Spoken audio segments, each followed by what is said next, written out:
Okay, I'm live. Cool. What a day. What a week. Mm-mm. At least I have conquered another week. Another week has been slayed.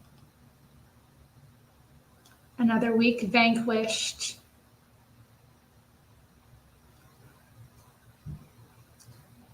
And now I get my little bit of weekend to catch up on my personal life and house and self and God and whatnot. Ugh.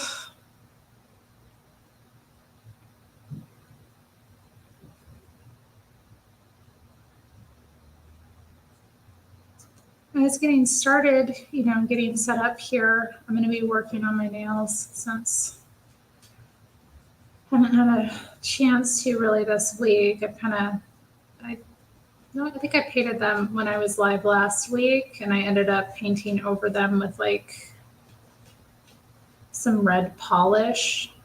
I mean, I was kind of playing around with them, seeing if I could do the tips, and I can't figure out how to do like a good French tip. I have like a tool, but it's like a silicone stamp, but it just isn't working for me. So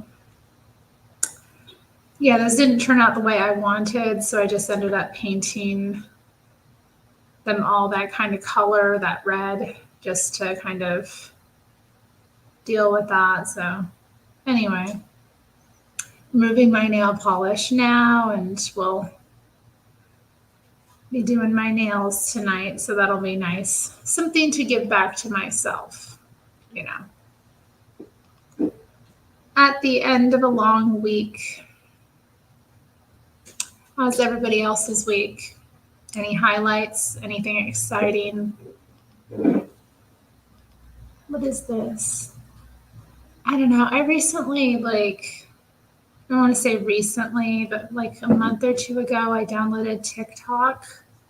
Maybe it was longer than that, but I don't ever go on it. I've gone on it maybe a couple times because my sister-in-law, she does a live stream. So, if I can catch her and like say hi, I will. But like I've only done that twice or so. And anyway, but I'm getting all these notifications from them, and it like almost looks like something that like a message or something. And then I look closer and I'm like, oh, somebody who you might know liked this video. Like, I don't enjoy that platform. I don't enjoy the app. There's part of me that wants to, since the government's coming for them, that's kind of wants to be like, yeah, solidarity, but I really don't. I just don't like the way that it operates. It's too confusing for me. I feel like a boomer on there, honestly.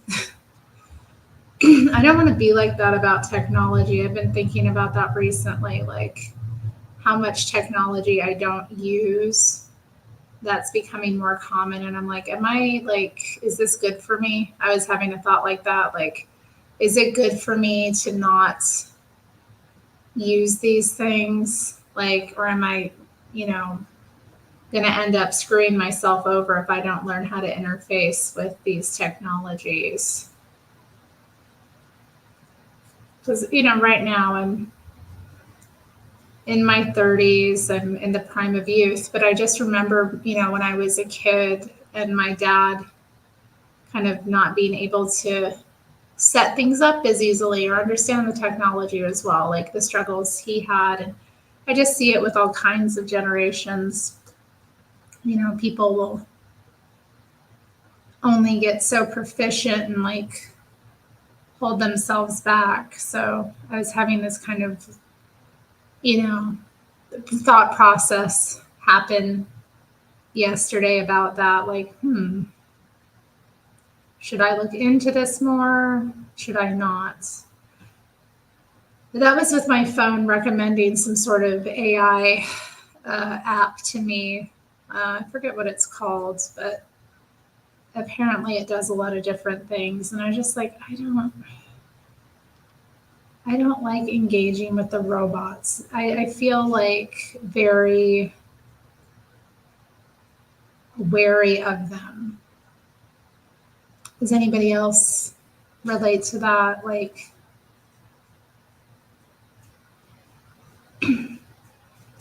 I want to be like for it, but I just have all of these reservations about it. And then I hear things about how it's going to be used in like the workplace to like just, I don't know. There's so much about it I just find unappealing and kind of, I don't know, something that I'm cautious about, I suppose. But I don't want to be so suspicious of like modern technology that I end up, putting myself in a situation where I don't know how to interface with this. But then I see people like so comfortably just using these things that have been around for years. Like I've never done any of the Siri things. Like I know voice activated stuff. Like none of that is appealing to me. I find it very unappealing. And now that I think about it, like, hey, this is a technology that might help me. It might be helpful if I set that up, But I don't know, I have such reservations. Again, it's like there's something in me that's like, don't do it. Stay analog. Don't go digital, Terry. Don't go fully digital. S.A. Brady. Hi, S.A. Brady. Ugh, what is going on here with my nail? And I can't find my glass files. Like I've got a couple glass files and I don't know where they are. They're usually like right here. So that's disappointing tonight too. How you doing? How was your week? Did you make it through the week all right? Yeah. This week was tough, but I made it through okay. I'm still here. I worked late tonight. I got off at like 6:30-ish. Just trying to get things done, caught up to a certain point.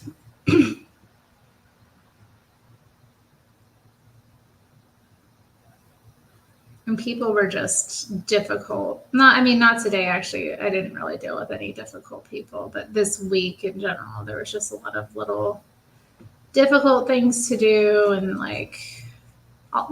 I shouldn't say people weren't completely difficult. I had some unhinged communications come in just as per usual. It is one difficult thing that I have to deal with. Are you saying I'm a tired lady or you're a tired lady? I don't know if you're female or male. I always kind of assumed you were female, but now I'm kind of like, you don't really know.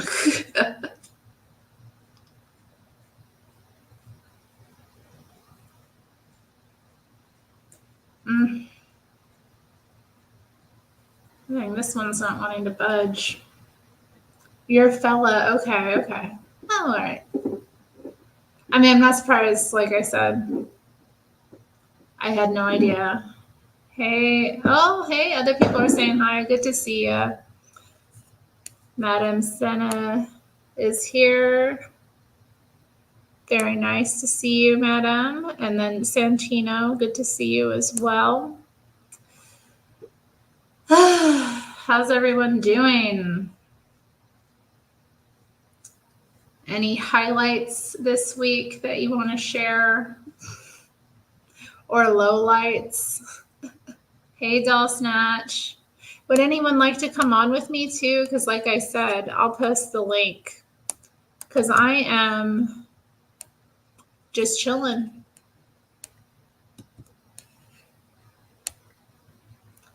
Just chilling tonight. We are keeping it chill. I am doing my nails. You can do a project as well or whatever you're doing.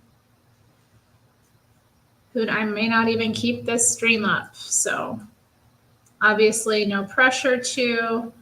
I can make do with the chat, but if anyone wants to come on and chat with me, you are free to. Oh, hell yeah. You went to Ulta and bought makeup?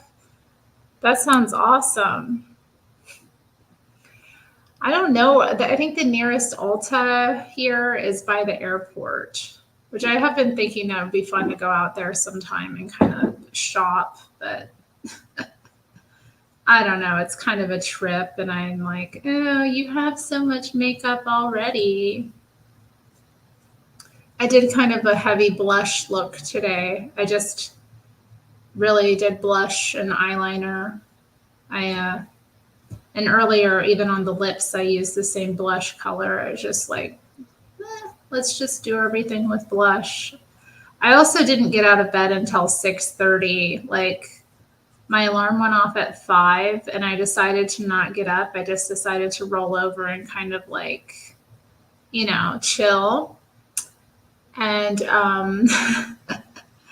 my cat finally came over and was like, meow, like they do.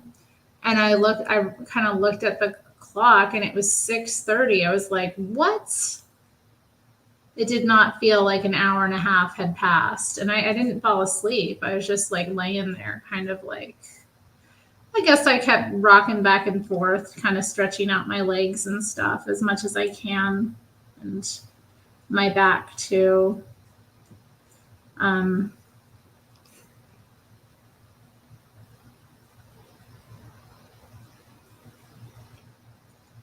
Oh, look at this.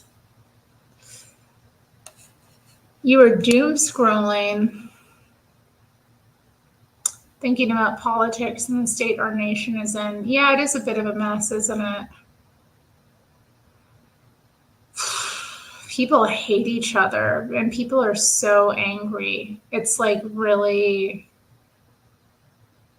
I don't even know how they live with and carry that anger and hate. I really don't. It's very upsetting. And then there's not only that, but like so many of the people that are supposed to be serving us are just complete clowns. And I don't like to, throw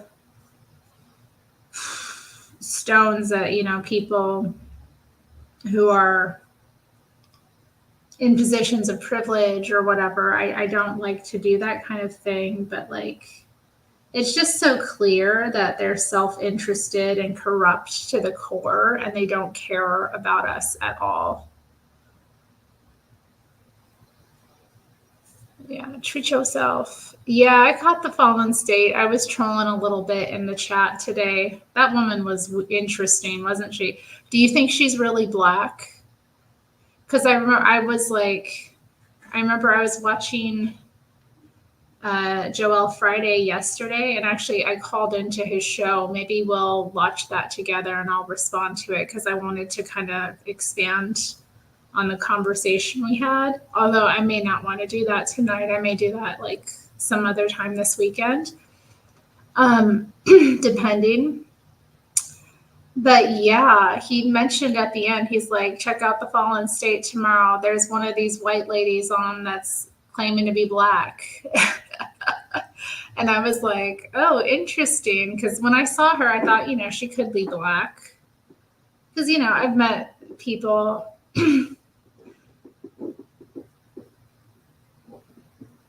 I've met people that were Black who, you wouldn't necessarily know until you start seeing their family pictures. Like I do have one person I know specifically, like she has like light hair, she has blue eyes, and her daddy was white, but her mom's Black. And, so I don't know. I kind of was looking at this woman and I was like, being a bit of a race investigator, which was just weird. But I mean, she's one of these race hustlers anyway that makes everything about race and thinks that everybody is thinks that all white people are racist, thinks that like people of color cannot be racist, you know, all that nonsense, which is just like, where to even begin? Like, haven't you ever met any, like,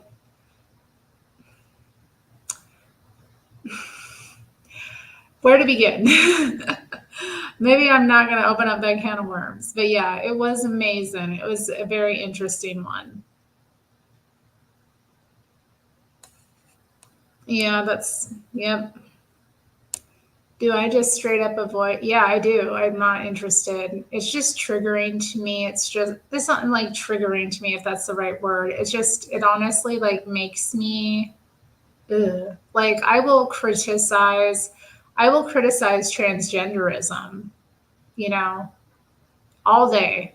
You want me to get on that topic? I'll talk about why it's wrong, sure. But like, I'm not really interested in these takes because it's like two people coming from this severe victim mentality, two devils fighting, you know, two devils fighting one another. You know, the rad femmes are stuck in that like victimhood narrative, and the trans do the same thing, and then they go off on each other about who's the real victim. And it's like, you know,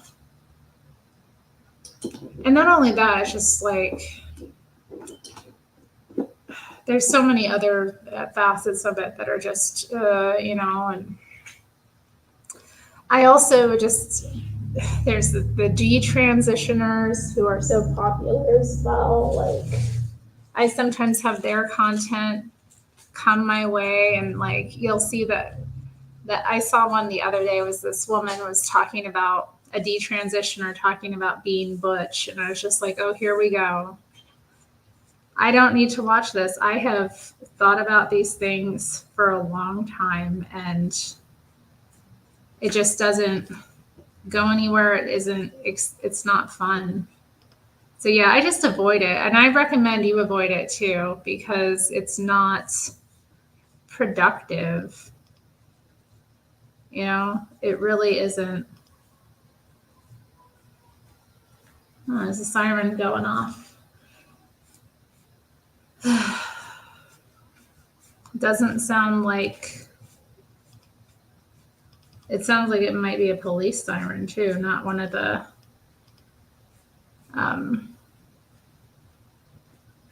emergency vehicle ones. Ambulance, goodness, yeah.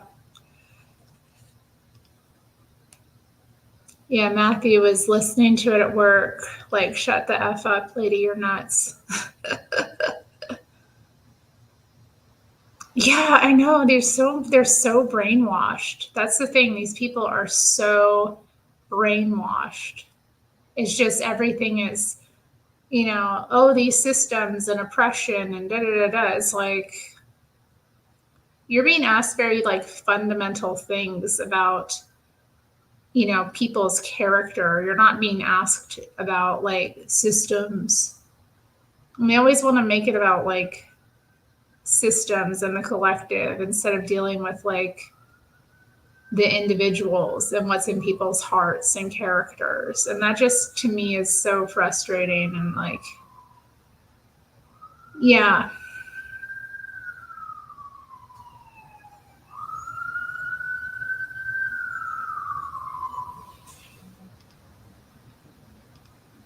Oh, it is an ambulance. They turn in the corner.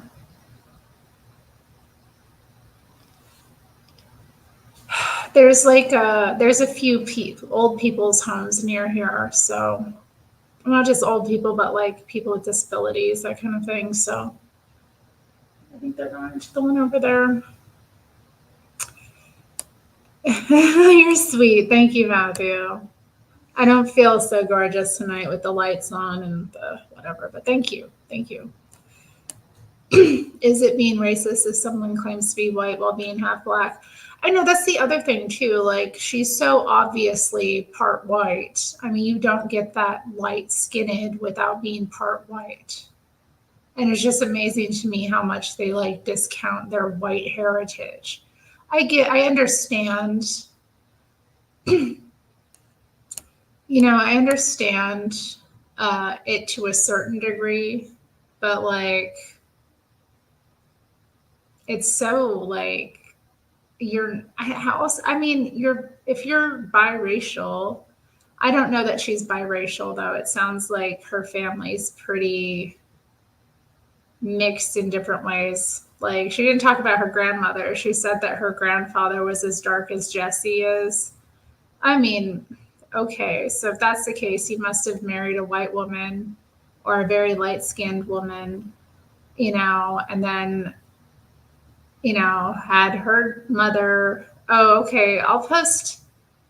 Yeah, Kiara, I'll talk about this. Because Kiara's who we're talking about. What was her name? Her name is Fatima something. I'm going to pull it up. I'll do a little share here. We'll share just to kind of show you who we're talking about. Because this was like, is this lady is this lady black or not? Like, as well, there's some question about that. Like, Fatima Gilliam. Okay.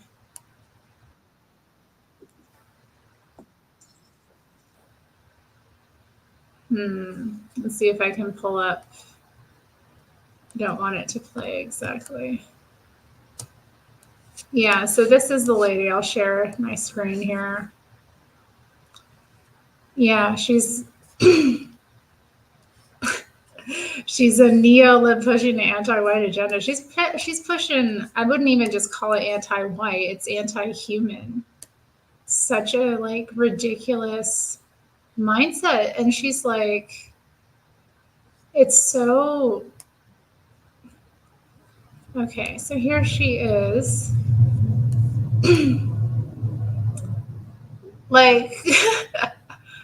She says that she's like black. I don't doubt that she might be, like, just looking at her and kind of the texture of her hair and stuff. But I don't like doing this to people either. And it's so awkward to be like race investigating someone, I don't like to do that.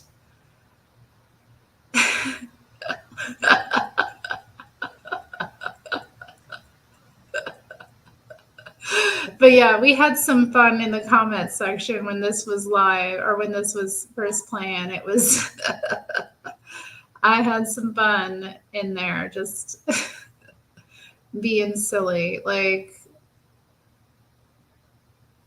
the name Olga fits her better. It wouldn't not fit. Like, if she told me she was like, and then she said too, she had this like funny thing she said where she was saying that like when white people don't know she's black, they say racist things to her, like they say the N-word to her, and they'll say like other things. And I was like, what kind of whites are you talking about? Like, what kind of whites are you hanging out with? Because like, let me tell you, like, I don't want to say I haven't heard white people say the N-word, because I have, but it's not casually thrown around. Like, it just isn't.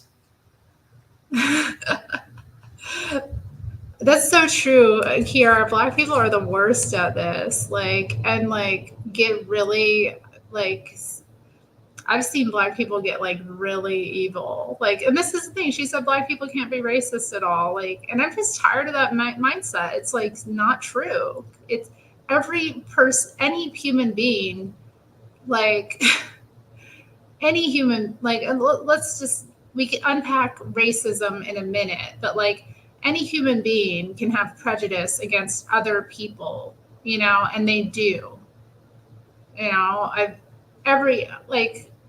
I've heard ignorant things come out of people of all different backgrounds, all different races, all different nationalities' mouths. It's part of the human condition. We're like this. But yeah, I've noticed some black people and black people are the worst with like mixed race people too. Like, I have seen it get ugly, and it's always like black people going after the mixed ones and being like, "Nah, nah, nah, nah," just like vicious, seeing it. Not that they're. I'm not saying white people don't have these like attitudes because they do, but like she's talking about like in a workplace. I was like, what workplace are you working where people are like white people are just dropping the N word? Because like when I've heard white people drop it, it wasn't at work, and it was like, you know, how would I put this? I don't know. I don't want to go off on that. It's not common in my experience. Thanks, Seth. Seth, you having quite a week. Short ribs, bourbon, living the high life. Yeah, she does get mistaken for white all the time. But again, I I am white.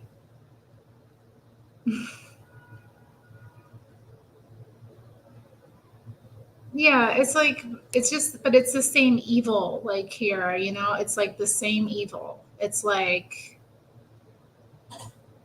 you know, and the pendulum swings back and forth, but people are still being evil. That's the thing. It's like, why don't we know what's good? Like, what is it? Why are we judging people that way? Thank you, Matthew. You're so yeah. I'm very like watching the Hake report has made me feel very, you know, insecure about my status as a white person. So yeah. Let's play a little bit of it. Let's play just a little bit of it for fun. Pass for white? Have you ever passed for white? I have never tried to pass for white. There are plenty of times that people mistakenly think that I'm white, but I've never passed for white. I have no desire to pass for white. And were your parents or are your parents dark black or light skinned black? Both my parents are light. I'm originally from California. I'm a third generation Californian.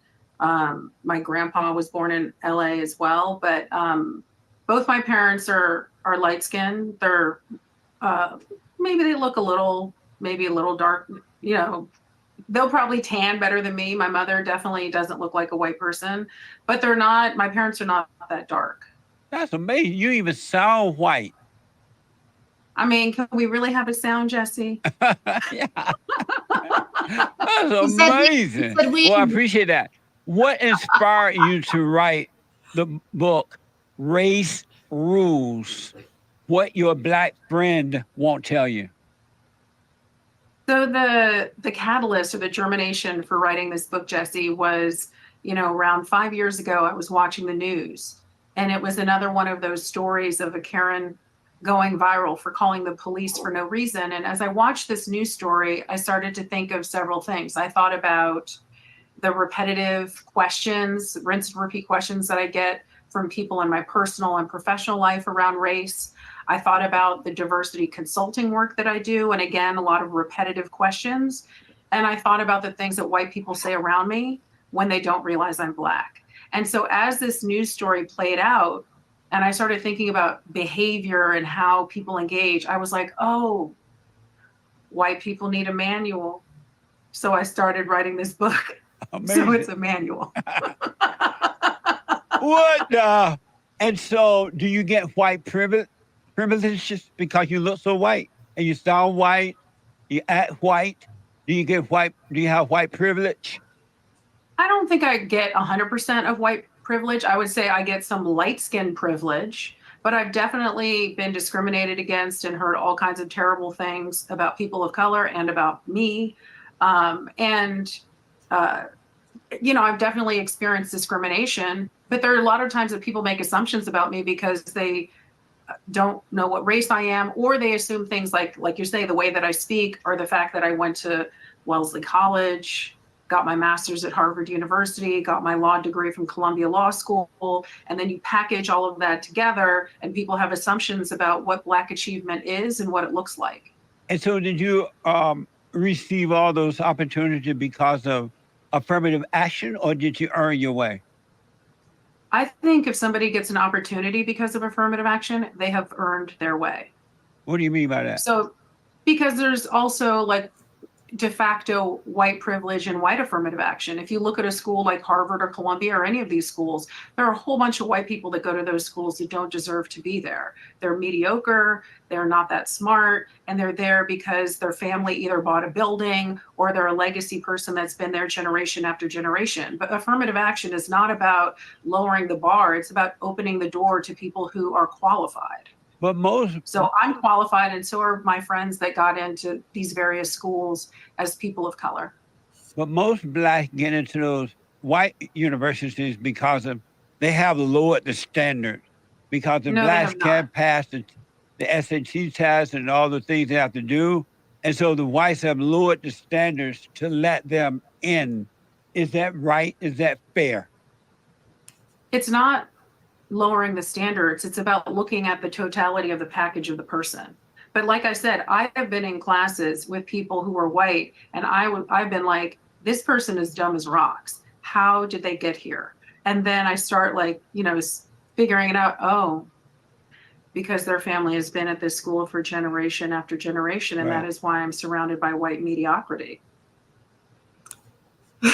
Okay, I don't want to watch the whole thing. Y'all can go check it out yourself if you want to see it. Like, but yeah, what do you think? Is she not? I mean, what do we think? Also, she calls herself a race ethicist. Ethicist. So I assume that has to do with like the ethics of race. Like she's one of these people that goes and like works for companies. And did I not like the video? I liked it when it was going live. Yeah, it's liked. I dropped a like. It's been liked. Yeah, Jesse is pretty amazing. I'm kind of like I'm pretty amazed by him, honestly. Like he's very, I don't know, like he's like a fox almost. He's just very crafty in how he like gets people talking and like what he gets them to reveal and like the kind of questions he asks them. It's very like I sometimes wonder she's buying into the one drop rule.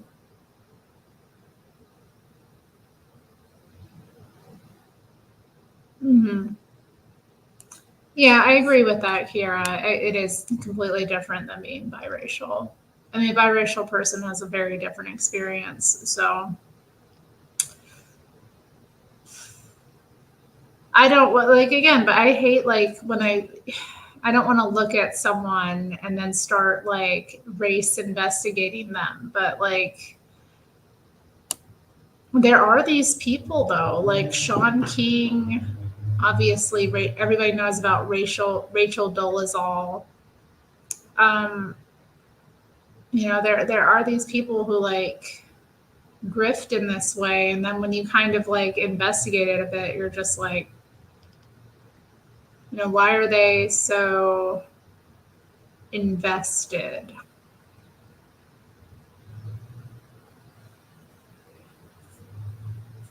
This is all about her ego and being a savior. I mean, to me, I have to say, like, I've found the kind of push in our culture and like probably since like probably since around like 2016, 2017, it seems like there's been this push in like the corporate world, at least, to educate everyone about, diversity and I mean DEI. That it wasn't called that before. It had some. It's been called a bunch of different other things. But yeah, and I've always been like really irritated by it, just because obviously it just feels like mind control. You know what I mean? It feels like mind control.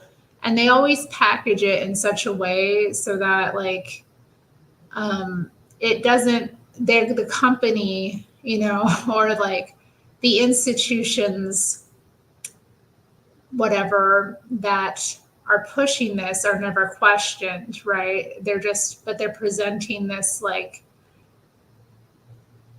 very, this stuff is not that cut and dry. You know what I mean? Like issues of discrimination are not always that cut and dry. They're not always black and white. And also, I feel like there's been a push to like really make white people really crazy. You know what I mean?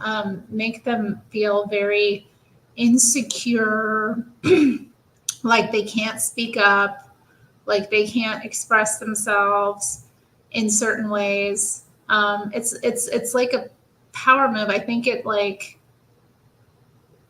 weakens people. So like, you know, I can't tell you the number of times I've been in like organizations or like working with women specifically, like in my time as like an activist, this came up multiple times where it would be like a group of just specifically white women, and we'd all be like sitting around talking about race, you know, and it would end up becoming this kind of like conversation about, you know, our own experiences with race and racism. And then it would always devolve into this kind of like superiority, who's better, who's worse, you know, who's more racist than who else, like who's more ignorant. Like it's really destructive. And it's, you know, and then I've been in organizations where like, you know, a woman of color will do something or like say something, or she'll just be like destructive generally and like angry all the time, putting others down, disrespectful. And then any time like anyone goes to critique her, it's always like white fragility. And it's like, no, you have an anger problem. You have a serious anger problem, and you're yelling at people, you're screaming at people, you're putting people down. It's not appropriate. Like, but you can't say that, you know, there's just like all of this like walking on eggshells because someone's a person of color. And it's like, that's destructive as well. Like, where is the balance? Why aren't we like really, no, baby, what? You want some lap? One moment. Hey, baby. It's just, you know, yeah, nothing gets resolved. People just get angrier. They get more entrenched. And then it's also a way that people get power too. Like it's a way that people grab power, you know, make accusations. No, don't look at the heart of where someone's coming from. And that's the thing that's really kind of just, I guess, most frustrating. It's like what matters about people at the end of the day is what's inside of them, not what's on the surface. Like, and we can understand and have empathy and like, you know, celebrate and you know, enjoy one another's difference. But like, the character matters most. Yeah, that's the thing. It's like, it's so destructive too. Like if you keep getting it hammered into your head that you're oppressed, you're a victim, everyone is like, doesn't like you, you know, like, what does that do to the psychology of people? People are being programmed into a kind of victim mentality with this stuff. That's the thing about it. And it's like, what does how that just reinforces the problem, doesn't it? Because like, you know, let's say, you know, there's a disparity that exists, you know, let's say you come from like, I don't care. I don't really know your background, so I'm not saying this about you, but I'm just like, let's give an example of somebody who maybe like lower class, maybe working class or even poverty class, who happen to get into college, is getting an education, is coming from like a background that does not look like their peers. They're already dealing with a lot of difficulty, and then they're getting it hammered into them in these universities that like, you're different, you're oppressed, no one listens to you, no one respects you, like everyone secretly like harbors ill will towards you.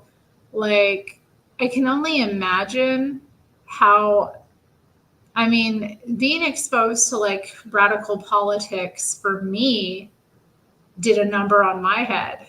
Okay. It did a number on me. So I can only imagine what it's doing to all these other people.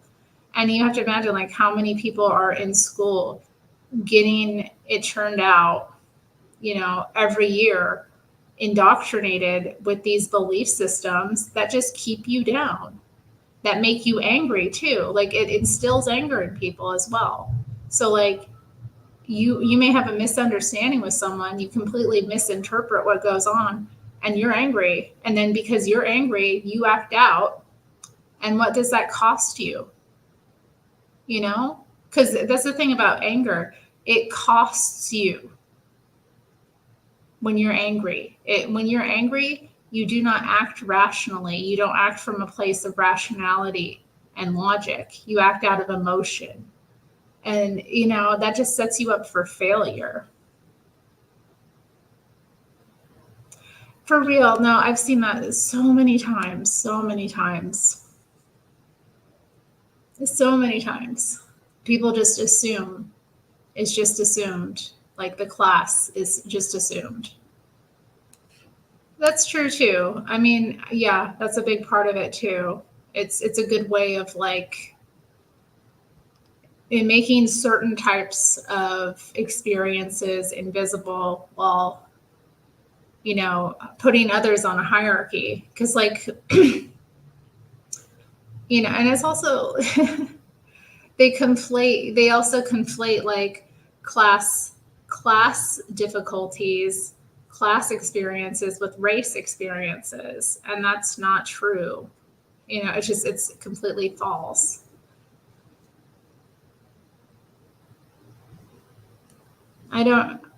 Interesting. I can't really respond to that, but interesting comment. Santino says, for us JLP listeners, we know racism is not a real thing. No, yeah, it's a word given to evil. It's just another word for evil, So that's how I see it. Why do we make up all these words for evil?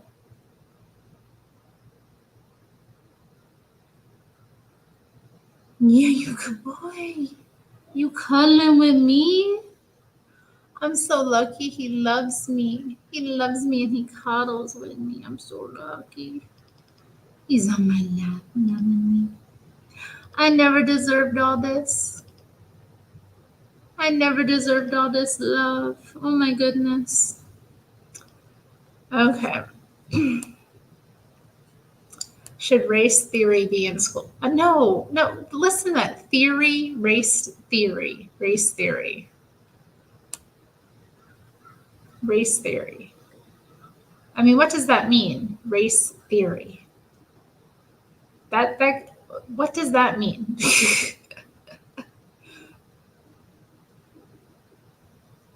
I don't know, like the indoctrination is bad. The indoctrination is bad and it's keeping people back.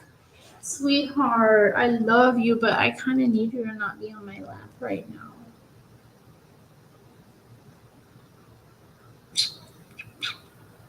Oh, I'm so lucky. I'm so lucky. Come on. Come on, baby. Come on. Off. I love you.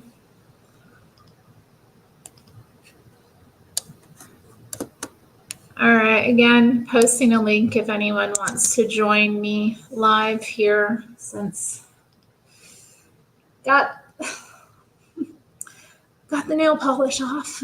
First part, we'll be going for a while.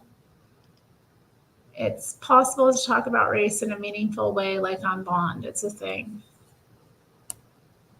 Well, I mean, yeah, I think the differences between people are so interesting, you know, and I've got love for all kinds of people.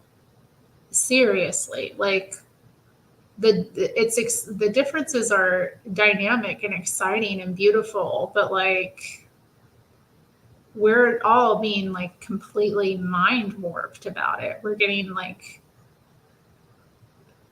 completely messed up. I didn't know this about Charlie Kirk. Joel Friday did a thing about him when he went on the Whatever podcast. That was interesting. I think that's Charlie Kirk, right? I don't really know him very well. I haven't really gotten into him. He always had kind of a annoying face. You know what I mean? He just has one of those faces where you're like, ugh, you jerk. I don't know you, but I know you, and I'm going to prejudge you based on your face. So I'm going off being like, oh, this is evil, but listen to me, I'm being evil. But no, I never really got into him or anything. So that was like the first time I'd heard of him. This business of going to universities.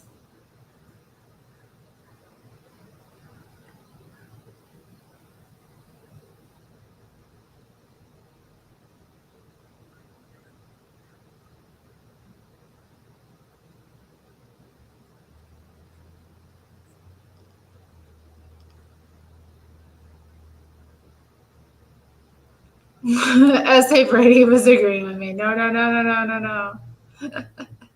It's much easier for me to relate. Yeah, I know, because they're like brainwashed. A lot of the people, they're indoctrinated into like very weird beliefs.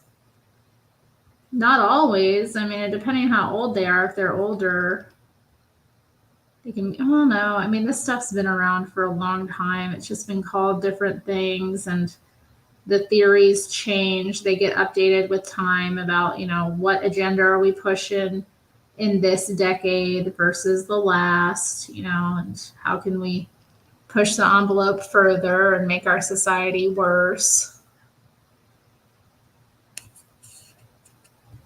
Is there a TP USA subreddit? So TP USA is Charlie Kirk's thing, right? I don't really know, but I want to say that makes sense to me in my head. And that's Turning Point, like the conservative. Like I said, I've never looked into it really. The only thing I've seen him on was the clip of him on the Whatever podcast, which is a problem. The Whatever podcast is seriously evil. I've come to that conclusion about it. Like, it's evil. What they're doing on there is not right. How do we engender the gender agenda? Yeah, how do we engender the gender agenda? He's 30 years old. How is he 30 years old? Why am I older than these people? That is not fair. That is not fair. I don't appreciate being older than that man. He's like, my successful media career and my tours and my beautiful wife and child. Like, man.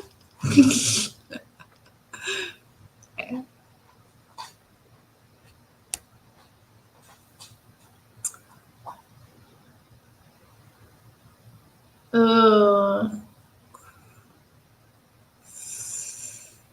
Yeah. Well, I hope the best for your nieces and nephews.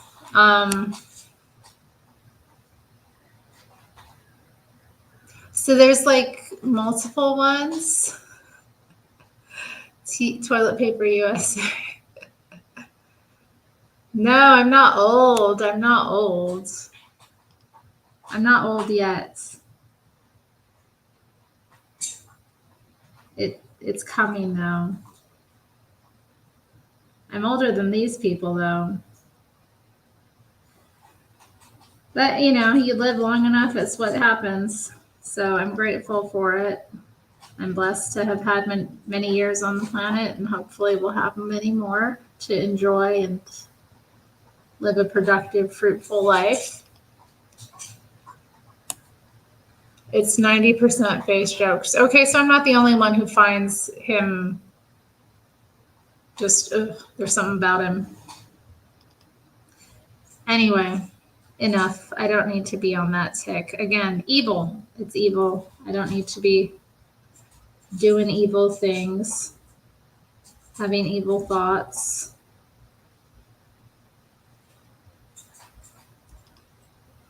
Ugh.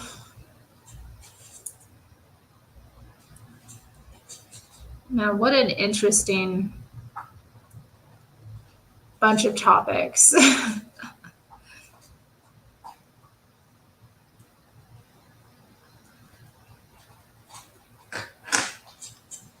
don't know if I have some like nail polish under the nail here. I'm trying to get it out.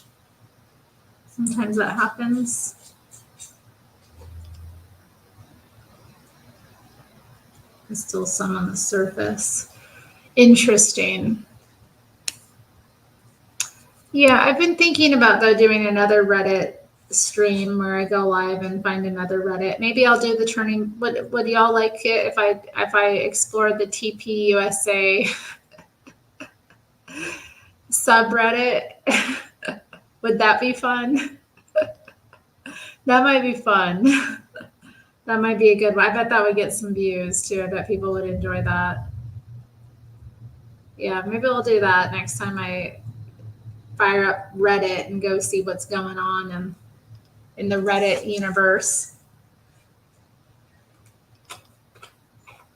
Yeah, it's crazy out here though. Like, it's amazing to me. And it's too, she's like, she was so into it. She was so like, going back to the guest, Fatima Gilliam, today on The Fallen State. She just was so into it, you know? And it's just amazing to me. Maybe because I've like fallen out of my like, or I've come to awareness about how evil a lot of this stuff is and how wrong it is, that I get surprised when I see that it's still popular and people are still pushing it. And one of my neighbors adopted a dog recently, or maybe they're new, I don't know, but that dog yaps and yaps. It's been yapping for a while, and I'm hearing it now again. Like, it seemed to stop, but now it's going off again, and it's really awful.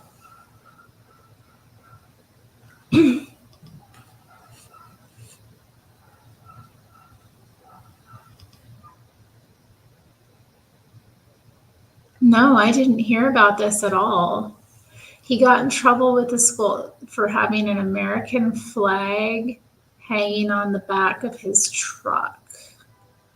I mean, that's confusing to me because, you know, I was a teenager when 9/11 happened. So everybody had a freaking flag on their truck. I remember during like like the last election cycle, or like I was in the car with a friend, like she was driving and we were driving out to she lives in like a smaller town, you know, outside of Portland.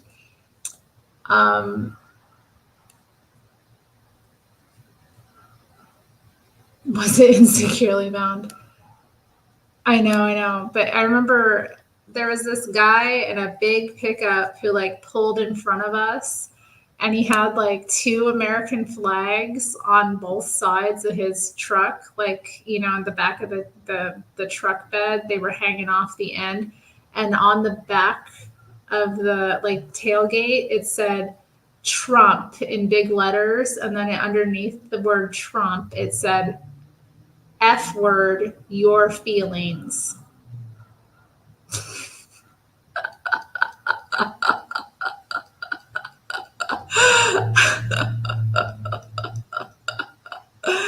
Man, I never will forget that. That was so crazy. That was insane. Like, but she and I were just like, okay, dude, all right. But I can imagine because this was in Portland, he was driving. I'm like, I bet he's having a great time coming here and triggering the libs with that. But then I started to notice a lot of guys were having like American flags on their trucks and like hanging them in this like ridiculous way.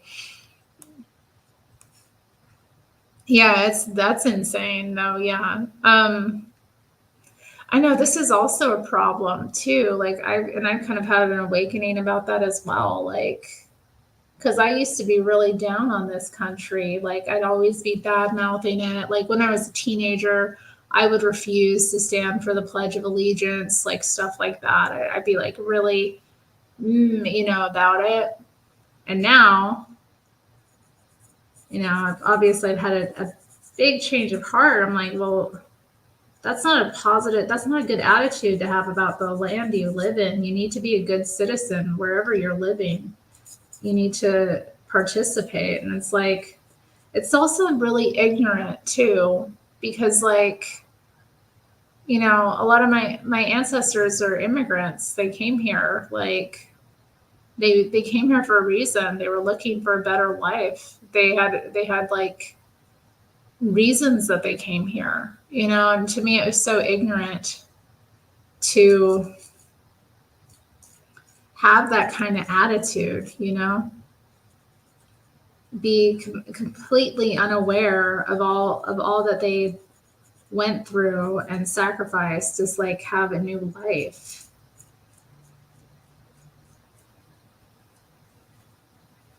And yeah, there's so much good about this country too. I'm glad that I'm a citizen of the US. You know what I mean? I'm glad. I'm lucky to be. I'm glad to be a part of the US. Our standard of living is really incredible here. And not just our standard of living, but like we have so many freedoms that people don't have in other countries. It's more easy to be successful here than it is anywhere else. Sounds like a lot of your neighbors. The F your feelings guy. I don't know. I don't like it. I don't think it's respectful. I don't think it's respectful to put the flag out like that. Like, I don't think it's respectful to have like a flag flapping off the back of your truck. I don't find that respectful. Like, maybe you could put it in your yard or, put it somewhere in your like window or like off of your house or something. But I don't think it's appropriate to like have it flapping on the highway. I think that's kind of disrespectful. Communists see the USA as an evil empire. Yeah, I think that's part of it. Yeah, that definitely was like my attitude. But I would say not all communists do that. There are quite a number who I've met who have like a really positive attitude about the US and are patriotic. So I wouldn't say that completely. I mean, they may criticize, and I criticize some aspects of the American empire as well. So, like, I think we should, as American citizens, be concerned about the foreign policy. I think that should be something that concerns us. But again, we're also beneficiaries of it. So,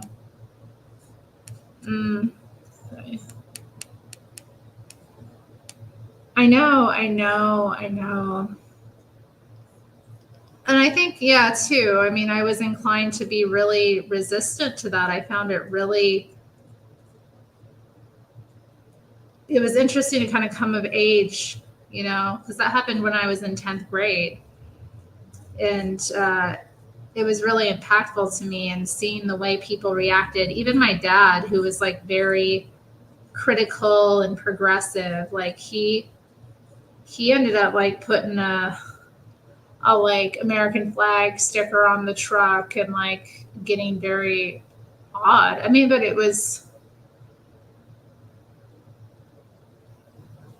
I don't know. I don't know what to think about it sometimes. Like I want to make excuses, but I was just so like shocked at how everyone was behaving and what they were like pushing through and allowing, and like the Patriot Act and all of the evil that came out of it, and the repression of our freedom. And that was really the beginning of the end of America. I feel it was that time. Like, and it's just so interesting how they use these disasters. It should have been something that brought us closer together, that made us like work for a better future. And it seemed like it was just a great way to like take away our freedom. True facts.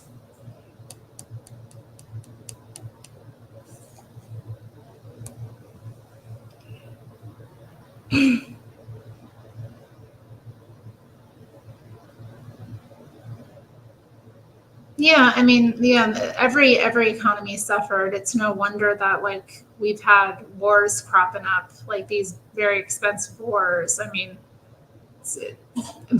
war is a way to make money, okay? Like, and the U.S. is making money off of at least the war in Ukraine.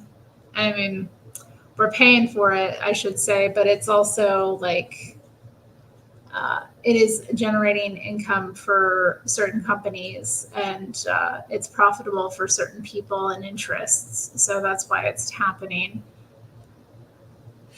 I didn't know you were a veteran. Thank you for your service. I don't know. I think it's tacky. It's not just disrespectful. It's tacky. There's so many trucks with flags here. Oh God. Yeah, it's interesting too.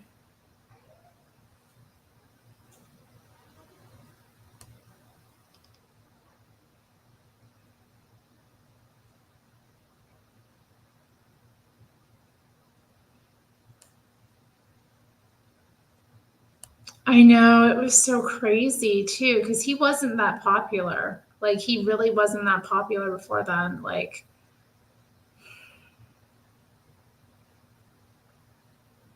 I don't remember like why. Why were people like why? Why did people react the way they did? I still don't understand it. Like however many years later, like 20 some years later now, I still don't understand it. Like I still have that kind of like what the hell is going on thing that I had when I was a teen,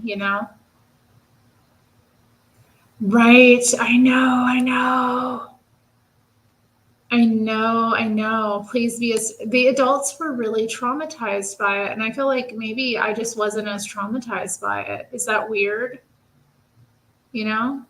Like I didn't have the same reaction. I was just shocked seeing like all of these adults kind of like acting this way. I guess I had the similar reaction when the pandemic broke out, like COVID-19, all of that. Sarah, excuse me, I'm saying some words I probably shouldn't be saying. But you know what I mean? Like people were, and I was dumbfounded. I'm like, why are people acting this way? Like, why are people reacting this way? Why are people losing their minds? It's just like, and it's so easy to make people lose their minds with just a little media footage, just drone on like the news, and people will like consent to anything, it seems.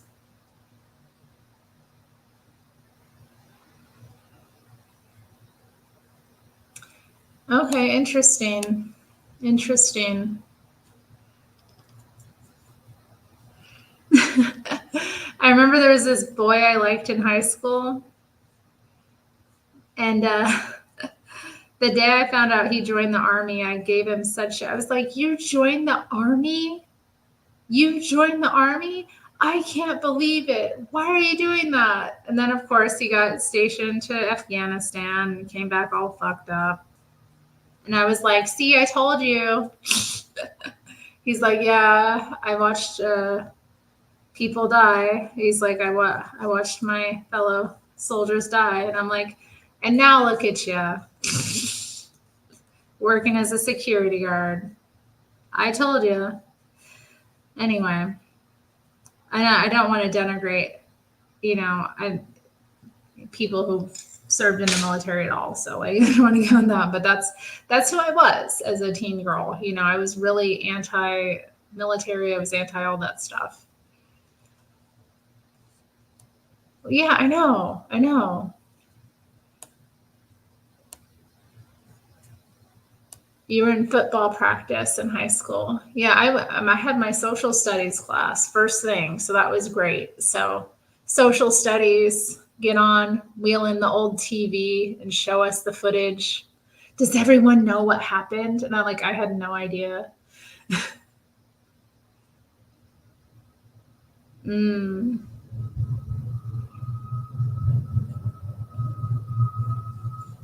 Well, yeah, because hateful people are easy to control, right? Hateful people vote certain ways. Yeah, I don't know. I mean, maybe if I'd been younger, it would have, because I was about 15 or so, I think, when it happened. Was I? How old was I? Hold up, let me do the math.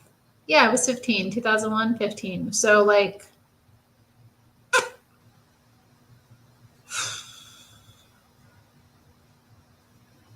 maybe it's just that, and it's not as if, I think maybe just being older, I saw things differently. I saw what they were using it for, what was going on, and I saw the censorship,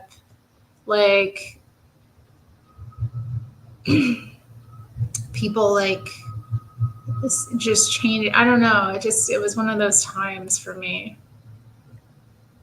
So you served in Afghanistan too. Yeah, I know. Afghanistan is such a mess.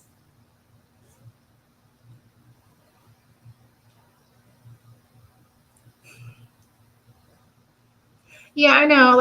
Too. Yeah, seeing him again and because it was a couple of years later that I ran into him, and yeah, he was just a different. He was not the young man, that he was before, and he was very different. I have another friend who served in Iraq, and that, although he he has some funny stories, I have to say. His war stories were pretty funny. How you make that funny, I don't know, but he did.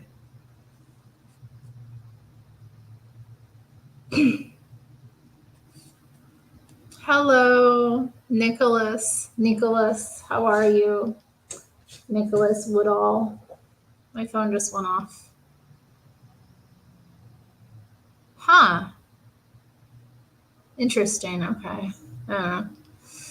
I have a friend who's sending me. I don't know. We'll respond to that later.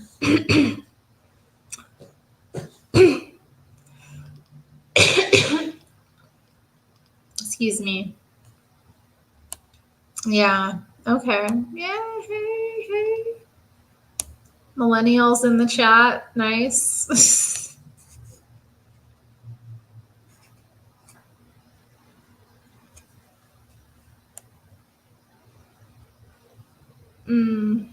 Yeah, indeed. Well, I mean, seeing war changes a person, doesn't it? Forever. Yeah. My friend who served in Iraq had stories like that about the kids running after them to get candy.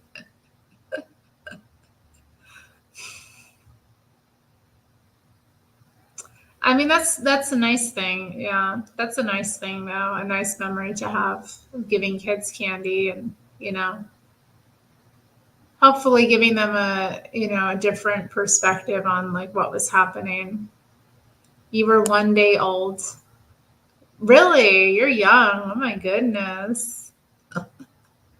Zoomers in the chat. We got Zoomers and Millennials. Anybody else? Any Xers watching?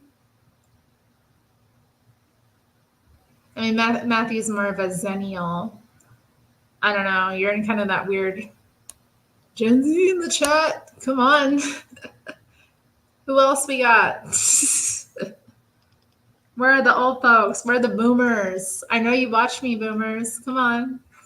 Come on out.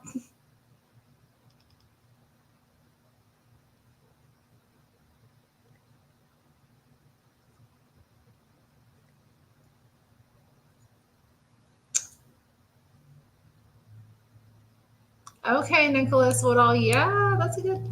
That's a good. Okay, so that means you're 48 now.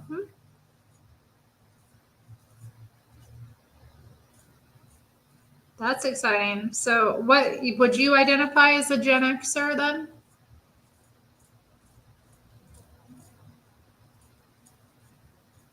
I mean, I guess, yeah, I would kind of identify somebody. I would say people like past the age of like 46 to probably like 60, I would kind of throw into that category.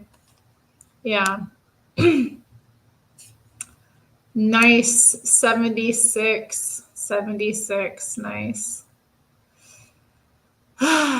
Boomers are sleeping.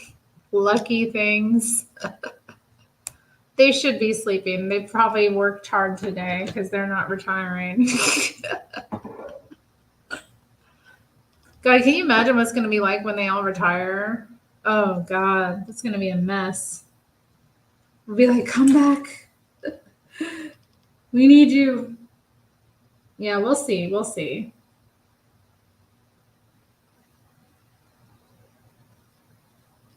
I don't know, though, because like a lot of boomers are already retired. I think kind of a lot of people that aren't boomers kind of got put in that category. Like what happened to Generation Jones? I think that's kind of an interesting one. My dad kind of fell more into that, and I have a friend I made who's an artist here. She's kind of part of that too. Oh, generational differences are interesting.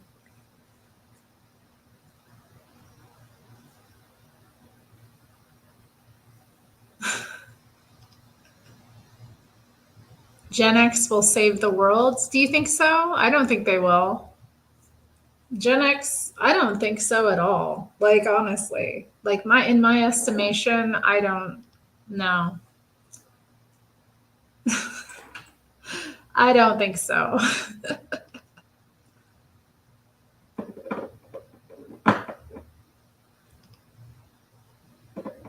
Yeah, we'll bring up another topic. Bring up another topic. We don't want to talk about, like, come on, there's so many things we can go on. We've been talking about the race hustling and the intergenerational strife and 9/11 and the Afghan war. God, what a mess.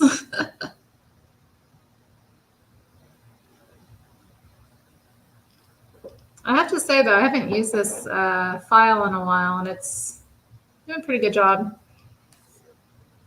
Oh, okay. Well, let's continue. Been through too many wars to give an F. That's true. Gen Z are certifiable. I think you mean they're crazy. Millennials are too soft. Gen X are done. Yeah.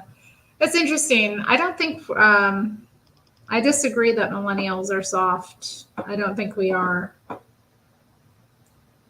I think millennials are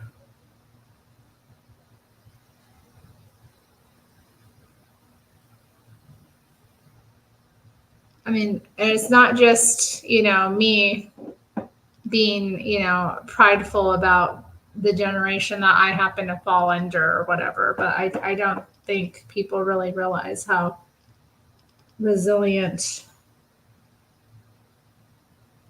millennials are.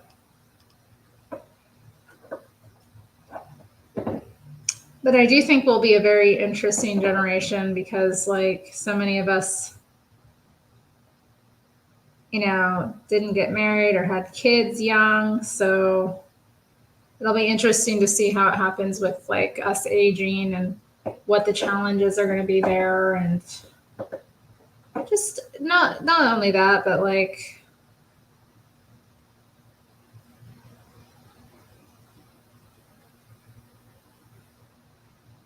I just wonder, I wonder.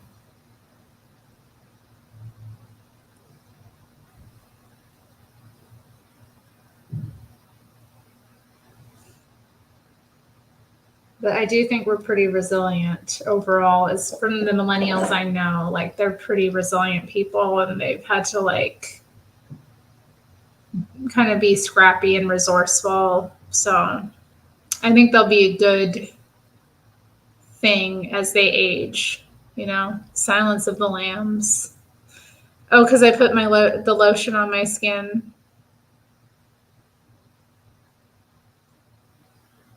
I think we're harder than Gen Z. Aren't you Gen Z? Zoomers are all globalists. I don't think that's true. I know quite a few Zoomers. Like, I actually appreciate. I know a few Zoomers who are, like, very aware of the level of propaganda, and it's interesting to kind of communicate with them because they are under, like, their generation has been under serious onslaught. But it was the same thing with the millennials, and, like, eventually most millennials started waking up to the game that I've seen, the trick being played on them. So, but yeah, I think Zoomers just as a generation had a lot more. And again, generational differences. I talked about it astrologically. There's generational differences, and these generations have certain alignments that are characteristic of the traits that we see in them. So I don't kind of want to get into that too much, but Zoomers have a lot more kind of craziness in their mix. Oh, okay, yeah. Okay, yeah. Okay. Yeah, I know. That's the thing. I agree. Like, I think though that, I don't mind if Biden steals the election again. Whoa. Damn. Damn. Abe just going for it. Abe's just going for it. I concur. I concur. Yeah, not only that, but, like, the other thing that they're going through is, like, over medication. Like, I have to say that, like, the number of Zoomers I know that have been put on, like, how do I put this, like, mind altering drugs. I don't know. There's quite a few things I've noticed. Like, they've been over therapized. They've been, like, put on a lot of different drugs. Where that stuff was happening to millennials, but, like, it's just so much more normal. Like, I've known just so many Zoomers that are struggling in a haze of, like, different prescription drugs, and they, like, all of the fallout of that, So, like, they'll be on a drug for a while that's prescribed by their psychiatrist. I think those are the ones that prescribe, and it'll work for a while, but then they'll have all these symptoms, so they get put on, and they're just, like, they seem to be, like, in this. It's hard for them to, like, overcome, because a lot of them, we want to say they're weak. We want to say, like, all of this, but they're, like, they've been on these drugs since they were kids, and they're trying to deal with reality, but they've been made very fragile. And too many Gen Z potheads in the workforce. Hey. Oh, I used to be that. I had to get through the workday. I was in so much pain. Like if I didn't, thank God for pot, I wouldn't have been able to work. I would not have been able to do anything. Like,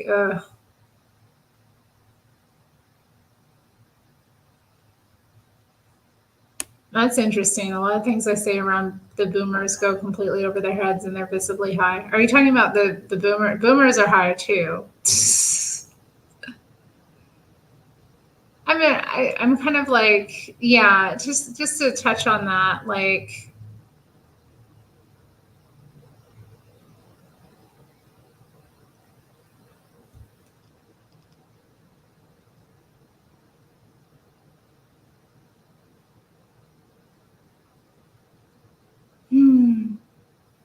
our military is a complete mess. I can't even believe what's happened with the military. Like,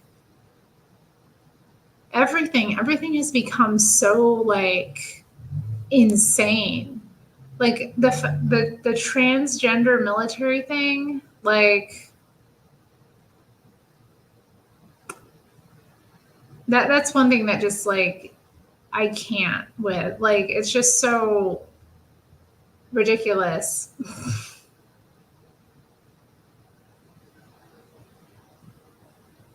Oh man, that's got to be fun. That's got to, yeah, yeah. I imagine that's got to be hard. The weed is stronger now, though. I mean, this wasn't that long ago, Kiera. This was not that long ago. This was like, I don't know, maybe 4 or 5 years ago. So like, I was doing the legal stuff.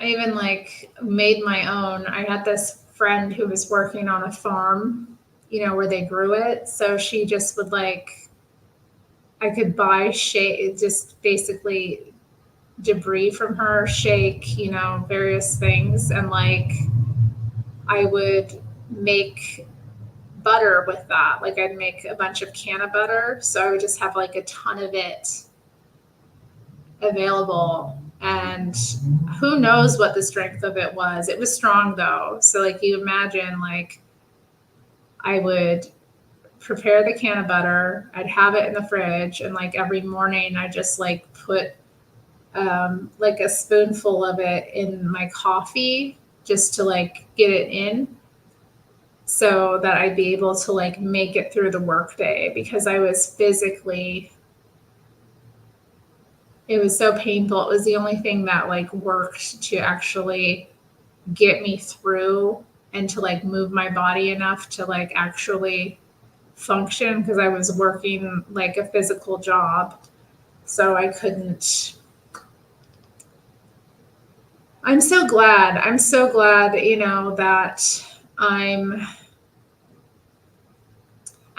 that that's not my routine anymore. I'm so glad that like, cause when I think back at it now, like I'm kind of glad everything happened the way it did. The pandemic, the like getting pushed into working a different kind of job, like a different career. Like there's some negative things about it, obviously, and like my mobility issues kind of became so much worse. But like, I'm grateful that that's not my schedule anymore. Like I'm grateful I'm not like high every day. Like I don't have to get high to go to work, and like I'm not pushing my body to that like same extent. And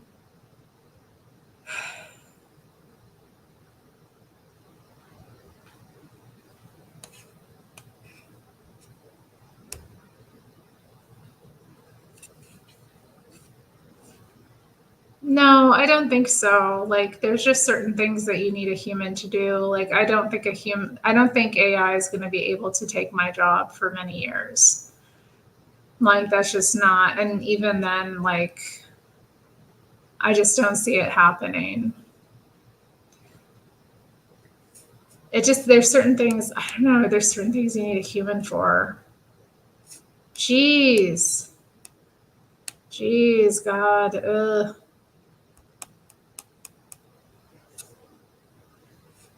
Yeah, I know, it makes me paranoid too. Makes me very paranoid.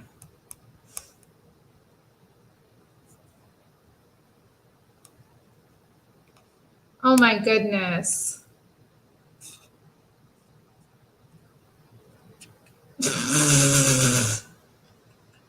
Okay, well, I mean, I brought up, I don't know, I mentioned the transgender military thing. It's just like, we're going to have soldiers, right?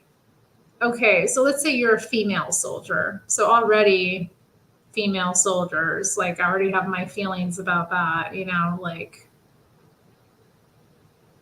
for a number of reasons. I just don't think, like, I mean, women can serve their country. They can serve in the military in different like respects, but like in combat situations, it just seems like not a good idea. You know what I mean? So, but let's say you have a woman who's like in the military and she, you know, wants to access like the free transgender care she gets as a member of the military. So she starts taking hormones and then she, you know, wants to get her breast removed. I'm like, it's just getting your breast removed while needing to do all of this physical activity is a really bad idea, you know? You know, it's just it physically what it does to your all of your muscles, your arms, like all of the connection, like maybe not the best idea to put a bunch of scar tissue across your chest, you know?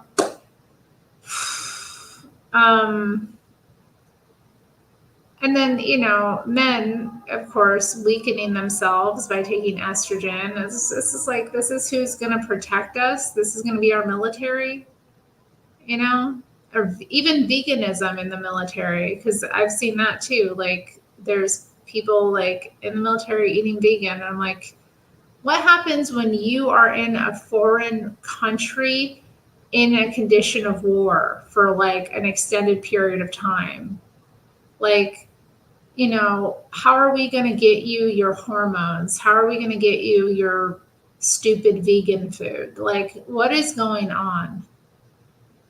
No, I agree. You know, this is the thing too. This is why this again, the differences between men and women. For one, women will get devastated because we just physically are weaker. But also, we have wombs, right? We have wombs. It takes, you know, when one man can repopulate a country a lot better than one woman can. One woman can only have so many kids, but you know, men are just more expendable by nature because of the physicality of us and the way that we reproduce as a species. So as a nation, it's like we really don't want to put women who are of like childbearing age. And even after that, though, because after childbearing age, we're not really going to be any good at it either. Like, it's just not a good idea.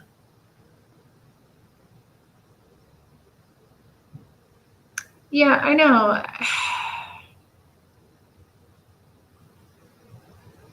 Yeah, that too. That too. And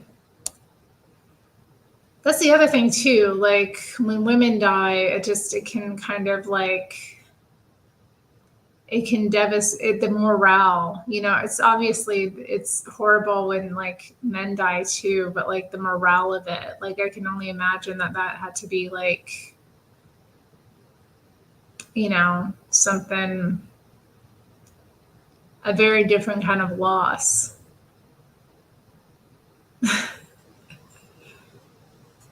Oh, no, they don't, do they? No, no, they don't. Well, I mean, they're possessed. They are possessed. So like they're not thinking, they're being run by like the spirit that's infected them.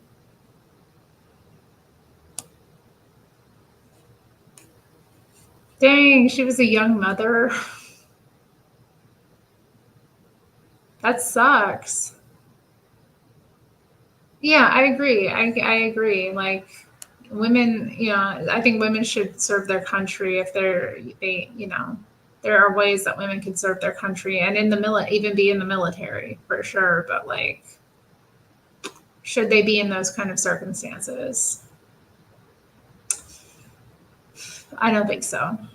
It's just like the female police officer. It's like the ridiculousness of it. Like it's gotten out of hand, and like I just recently came across a new show that's like I can't remember the name of it right now, but I started watching it because it had an actress in it that I liked, but it's a UK British cop show, and it's pretty much led by women, and I'm like, and they're in all these like very extremely physically demanding, challenging circumstances. They're like pulling bodies out of the river.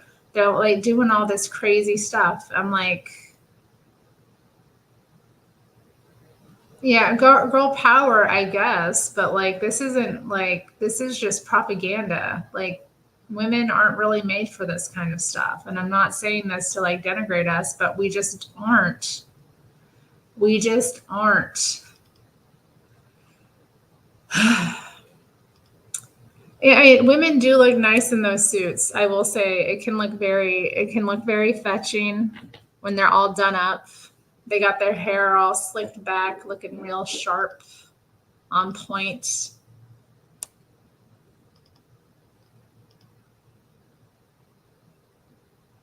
Oh, nice. Yeah, I find that's often the case. A lot of people get into that from having served in the military.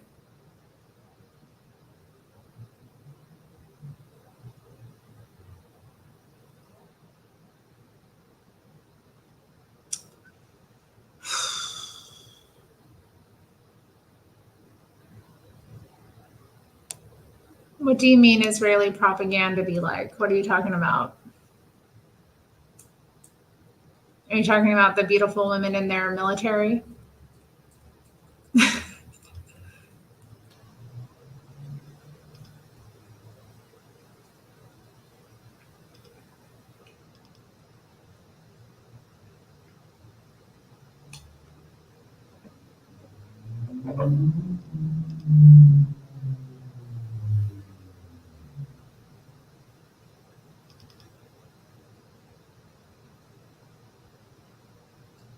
The beautiful women of the Israeli military. I have seen those videos. You're like, dang, these women are amazing. Look how tough they are.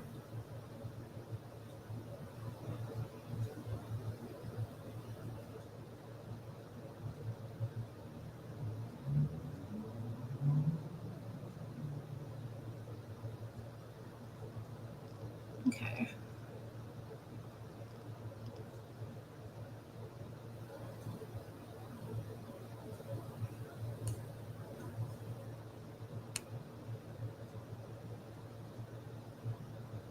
That isn't true though, Santino. I've known a number of people who didn't transition until they were in their 20s. So that's not true. I had an ex that transitioned and she was, God, how old was she when she started? She had to be like, let me do the math. She had to be like 23 at the time she got started taking tea, messing up her body. I think she was like 24 when she got her titties removed for free. So, yeah, that isn't necessarily true. I mean, and also, I mean, a lot of people start doing this in their middle ages too. Like a lot of men don't get started with their little hobby until they're middle aged. So, I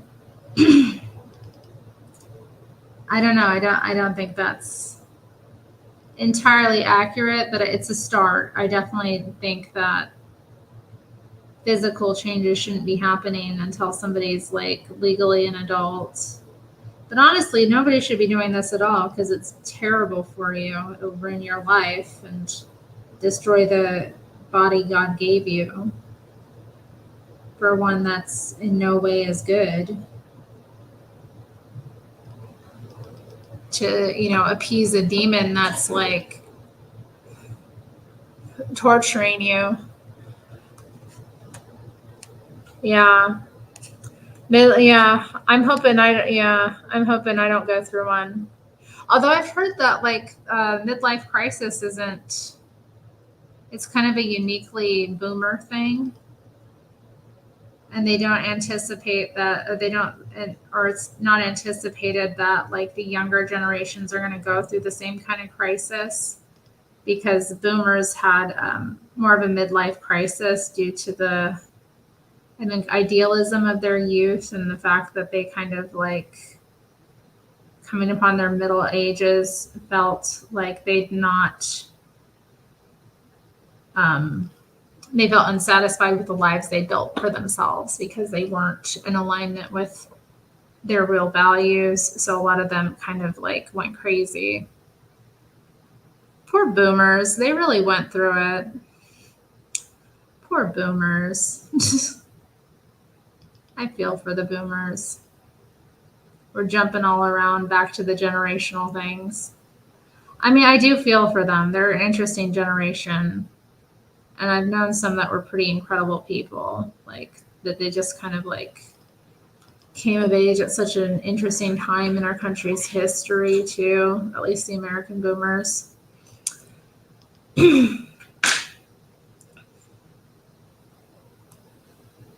Oh my God, Kiara, I'm sorry to hear that.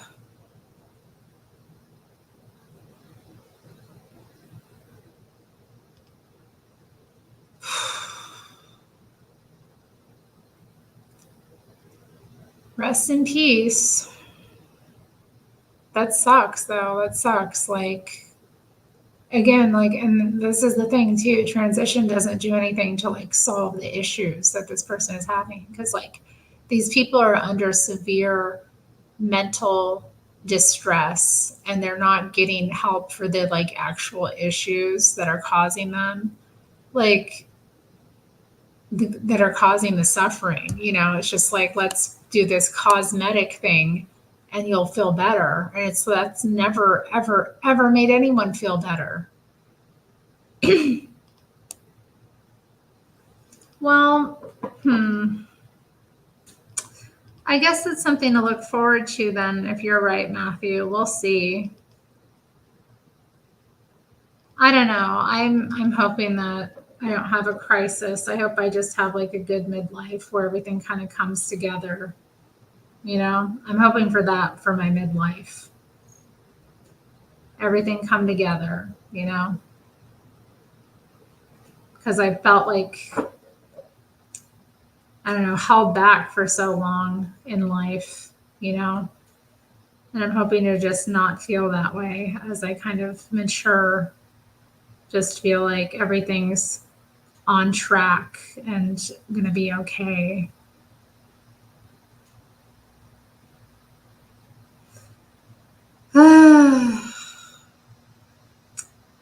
What does that even mean, though, to be on track? Is it another illusion I'm telling myself?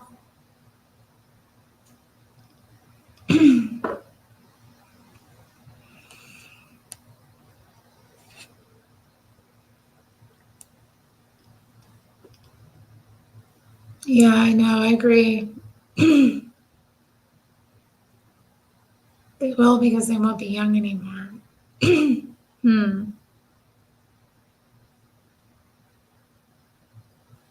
Santino, what?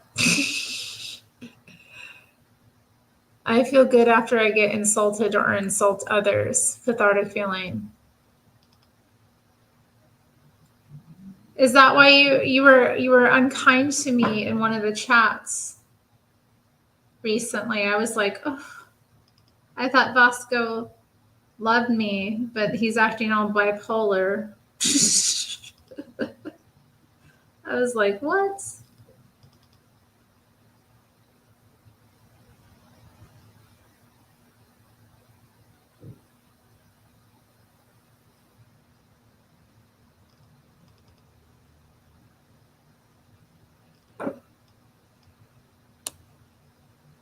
Yep, getting the thrills. Getting the thrills.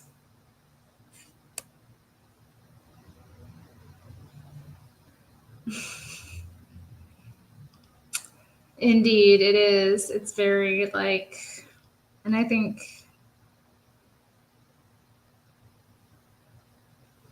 I was seeing some like article too that said Gen Z is a lot more comfortable with plastic surgery and they're seeking it out a lot more. Because, there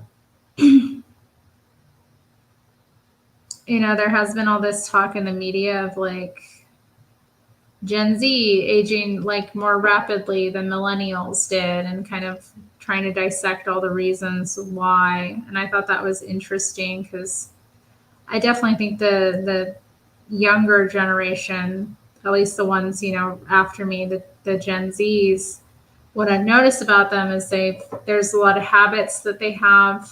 Like I said, that there was obviously the prescription drug abuse issue because they've been medicated since childhood. But then there's also like, illicit drug use where the millennials I know that did experiment with drugs gave it up pretty quickly, at least the party drugs, the hard drugs. Oh, good night, Santino. Have a good night. Thanks for stopping by. I'm all for letting people know they are special, but also it's hot when a woman has a dirty mouth. Oh my. Oh my. I gotta watch my mouth around you now too. I don't want you getting any thrills. Where's Adam? Where is Adam? I don't know. I kind of need to follow up with him because we were having such a. It's hard. It is hard. I hope he's doing well. Y'all trolled him hard though. That was fun the other day. That was fun. But yeah, I do need to follow up with him because that was. I'm not angry at him anymore. Like I was angry for a minute. And I kind of like let that go. And, it is what it is. I think, it's unfortunate that we had the kind of like difficulty that we had. So, but I don't think that our friendship is like gonna suffer. It's gonna suffer in any way. I mean, we'll be okay. Like, obviously, we've known each other a long time. We care about each other a good deal. Like, as he was saying, he loves me. I love him too. Like, I do. I want the best for him. And I don't want us to have any kind of like animosity towards each other. Like, we've been. He's somebody that like, I care about a great deal. But yeah, it was interesting having him. It was interesting having him on and like interacting with a lot of you and kind of like the different sort of temperaments. He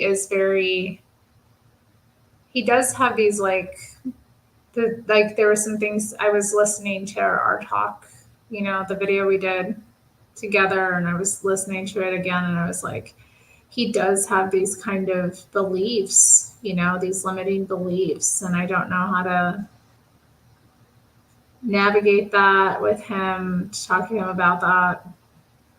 Or even if I should, like he also has to like figure it out for himself. And I'm not going to be like, I can't just be like pushing him.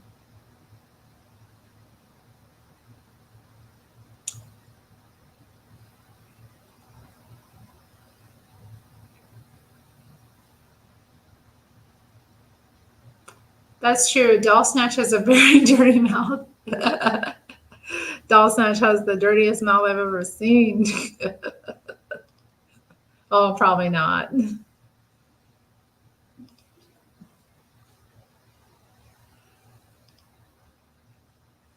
He's really sensitive for being on the internet for so long. Yeah, I know. That's kind of interesting about him, isn't it? Because it's like, I can be sensitive though too, and for him, like, I get like, I mean, and when it comes to like something he doesn't want to like have a falling out with me, but he's trying to do a thing and he's not really good at directing it. And this thing keeps happening where like his live streams devolve into like just they go off of topic. They go off of topic really. So you know,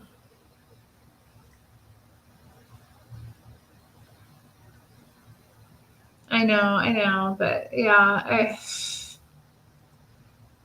again, like I said, I'll follow up with him and, you know, kind of check in with him a bit and see if we need to talk any more about it, but maybe privately.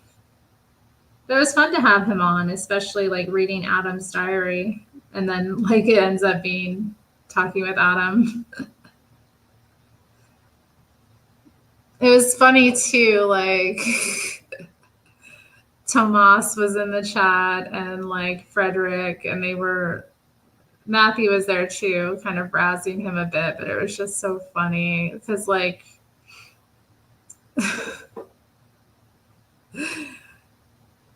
you know, I don't know what they were thinking about Adam and I. Like, we're not romantic at all. Like, that's not an aspect of our friendship. So it was just kind of funny reading the chat and like having them respond like, Terry, you need to tell him off. Like, da da da.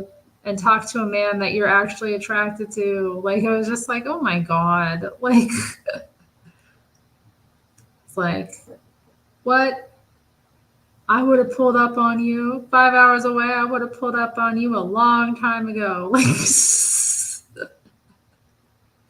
it was just so funny. It was like, I think they're getting the wrong idea. And also just, Adam is sensitive and shy, and he is autistic. He does, you know.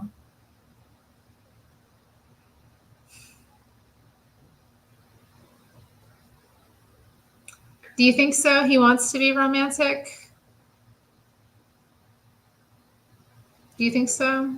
I don't know. I mean, I've gotten that impression a couple of times, but like, he's not in a place in his life that he needs to be, you know, to, you know, I think pursue that. He has things in his life he needs to work on, and he needs to establish himself more. Like, you know, and I'm also a Christian. That's the other thing. Like, that's important to me. So,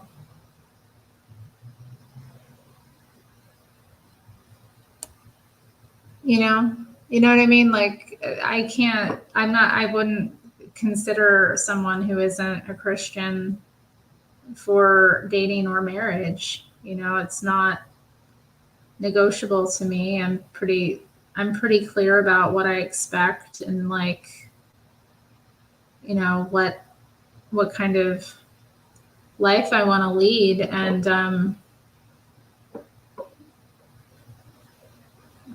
doing things in the right order, you know, and what the role of a husband is, what the role of a wife is. And I, you know, if somebody isn't able to do that, I don't think that we're gonna work out. You know, it's not gonna be good for us. Or maybe we'll work out in like a very fallen way, and I don't want that for my life. I want to do things in the right way. So, you know, but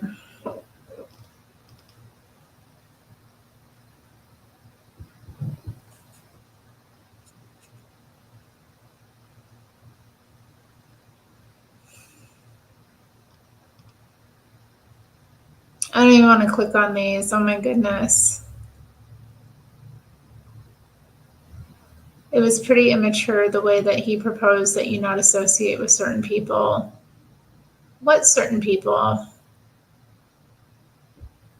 My thoughts on men and women were triggering for him. Yeah, I think they are. I mean, I think they are triggering because, he sees himself in a certain way, and he has a negative interpretation of masculinity. And I don't like I need something. I need masculinity in my life. I don't. Anyway, I kind of don't want to talk about this. Like, I mean, for Kiara, for myself, like, I don't really identify much with that, but I attend a Baptist church, specifically American Baptist. So, they have a pretty strong history in the U.S. There's a separation in the Baptist church between the Southern and American Baptist. So, Americans kind of were more on the side of abolition during the Civil War. So there's certain aspects of it that are kind of more progressive. Also, Martin Luther King Jr. was a American Baptist pastor. So there's a bit of like civil rights history tied up in the church, but I like the Baptist approach to Christianity. I like that it isn't all about Jesus all the time, that we do kind of focus more on God the Father. That makes more sense to me, just spiritually. I never really liked the deification of Jesus. Like, I do think Jesus is divine, but I think of him, as the Son of God. I don't like the way Christians will interpose him as God. I don't like that. I've never liked that. And I like that that's not something that really happens as such. Like, there are people that do a bit of that in the church, and there's room for it, but like the structure of baptisms or of the Baptist church is good. We don't hoop and holler, and we don't brimstone and hellfire. I mean, I don't know, like sometimes we will pray together out and like, pray out loud. I think that's just cultural though. I don't really think much of that. And that to me isn't like prayer the way I do it when I go into prayer. Like, I've always been a quiet prayer. Like, my mind may be going, but like I prefer to pray in silence. So many churches are surrendering to LGBT. Yeah, I like that about my church as well, that it's not pandering, Nobody gets pandered to, There's no demographics that they're trying to make the church appeal to. And I don't feel like that's appropriate anyway. Like, it's not. It isn't appropriate, honestly. And I'm lucky that I just got pulled into this church the way I did. Like, I probably wouldn't have known that it would have been the right fit for me. Yeah, I mean, there's a lot of different, I'm gonna say, like, there's different kinds of Baptist church too. Like, there's Baptist churches that like I experienced as a kid where I was like, hell no, I don't like this. But yeah, it is difficult. It's difficult. Yeah, I understand that, Kiara, and I kind of felt that way too. Like, because your other comment here is that you want a church that will accept you, but you don't want to join one of those progressive woke ones either. Yeah, it's a fine line, I will say there are people who attend the church that I go to that do appear to be like in various, I mean, and myself included, When I started, I still was like, I don't know, I kind of had given up any kind of identity at the time that I kind of started attending. But, like, I don't know, that isn't true. I think I still identified it, as bisexual when I entered the church, and started joining the church family, as it were, started attending regularly. But there's other people in the church who I can tell are, you can tell that somebody so and so is, certain people are of certain persuasions. So, but I think a house of God should be welcome to all people. We all have different things that we struggle with, or things that, that are, we all have fallen into different forms of sin, in our lives. So I would never be comfortable in a church that, like, wasn't welcoming to all people. That being said, I wouldn't be comfortable in a church that, like, went against the Bible and, tried to, like, tried to, what am I trying to say? There's certain passages in the Bible that speak about homosexuality in unfavorable ways. And I think they're in there for a reason. And I understand why they're in there. And I understand, like, what the problem is in terms of, like, God's order and creation, why it is a sin. So, like, I've worked that out in my mind, where I understand it. But, like, I also don't want to attend a church that's, like, bashing anyone or making, singling people out, or making too much of a window into the hearts of the people that are attending. Because, like, ultimately, and in terms of one thing I do appreciate about the Baptists is that, they really do focus on the fact of salvation being about faith and not about, your sins and your actions. Like, repentance is a thing, but, like, it's not the focus. It's understood that you're saved once you enter into this understanding of being reborn through the blood of Christ. And that's not something that can be taken from you, regardless of what happens. People don't like that, though. So, I mean, but I appreciate that, because I've fallen short of the glory of God many times in my life. And so, and I don't think there's anything like that once you are a member of God's kingdom can take you away.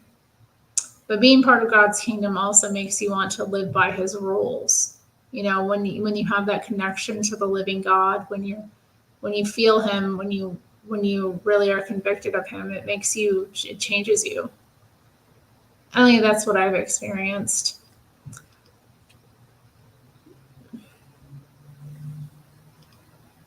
Pulled in, you were barely on the street, you did see Barnacle. Did see Barnacle, is that what you think of me? You think I'm a did see Barnacle?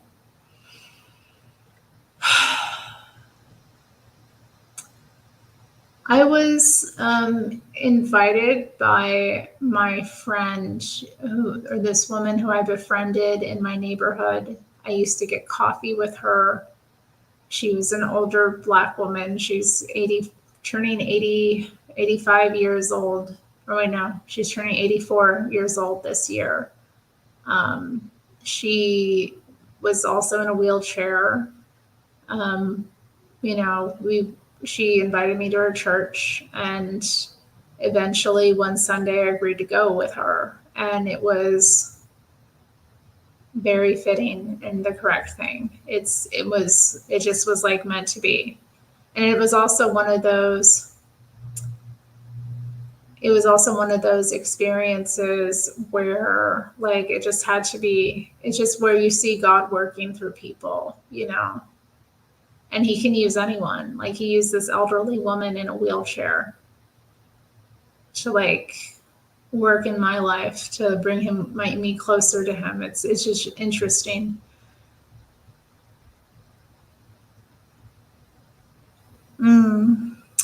We usually have coffee and cookies after service, and then we have like meals together. You know, we have meals together, like once a month, or sometimes we'll have like another special meal or something. Okay, so why don't you pull up the passages where it says Jesus is God specifically? Because I've been over these many times, and those passages are not saying that. People are misinterpreting them, or they're interpreting them to say that, but I don't agree with that, and that's what's being said. Do you understand? Vasco, who are you talking about? Are you talking about me? Because I don't have a slutty past.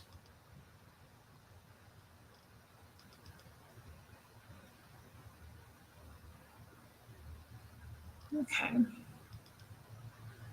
Okay, I and the Father are one. Does that mean Jesus is God? Is that what he's saying?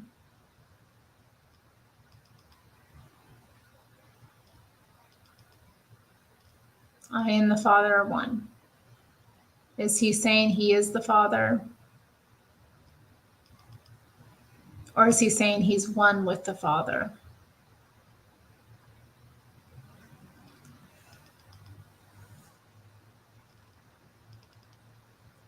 Well, that's exactly. I mean, that's what Jesus came to do. He came to bring us closer to God. That's what he was. That's, of course, if it wasn't for Jesus, we wouldn't know him. We wouldn't have any way of being reconciled to him because of the fall.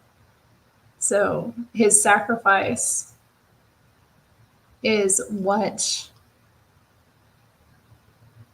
My phone is kind of blowing up. I just noticed. His sacrifice is what brings us back into connection with God after being in the fall, the fallen state. And then, you know, through Jesus, that's how we reconnect.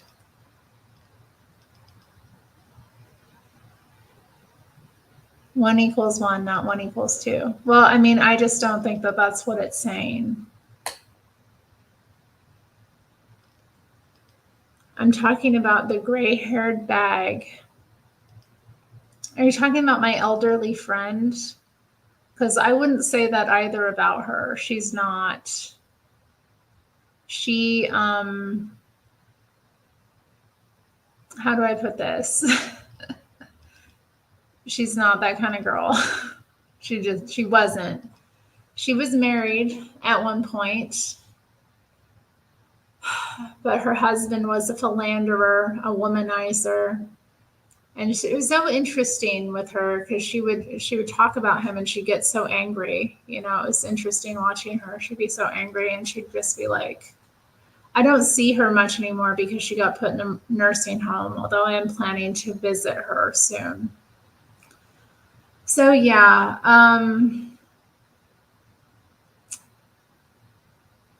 but yeah, she would get angry talking about her husband. She'd be like, he always had other women. Like, you're not supposed to do that. Like, she just would get angry. She'd be like, you're not supposed to do that. And she'd shake her head, and I was like, well, no, they're not supposed to do that, but they, you know.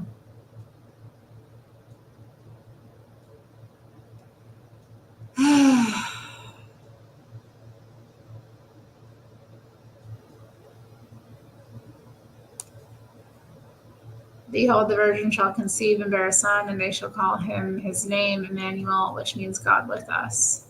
Okay. Did they name him Emmanuel?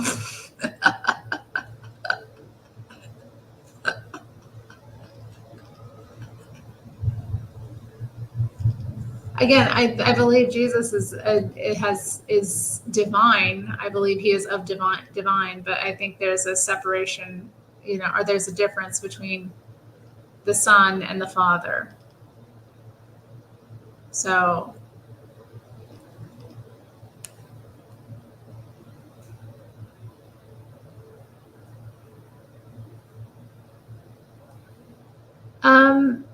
yeah, I don't want to get into the Gnostic Gospels.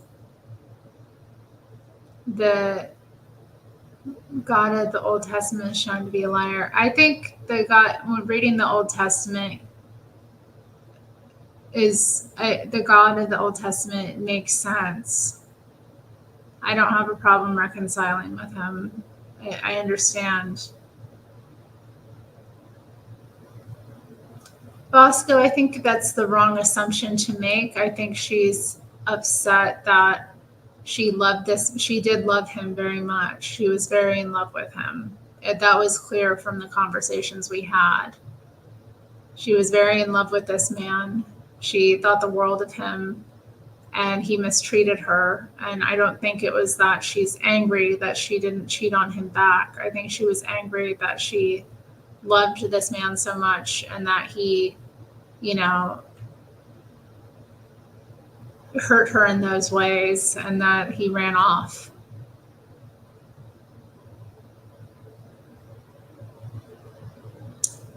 And I think she was upset because she's like raised a Christian. She was raised old school. She's very similar to Jessie, actually. She was raised, in Mississippi. She was raised under the Jim Crow laws. She was raised very old school. She grew up going to the church, and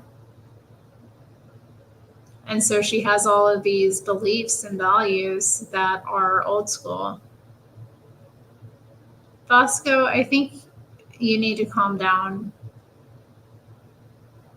It doesn't make any sense. I think you are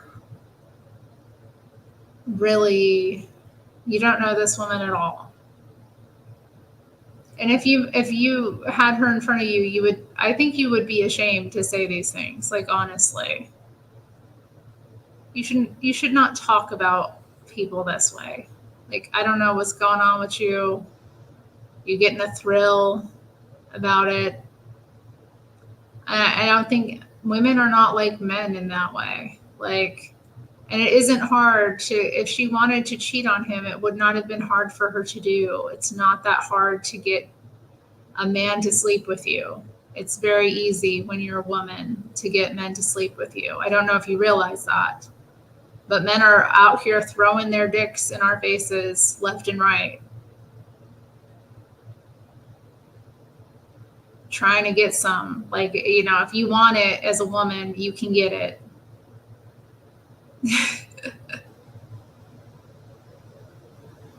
Yeah, have you eaten, Vasco? Have you eaten today? Have you eaten enough? Do you need a cup? Maybe you make a cup of tea.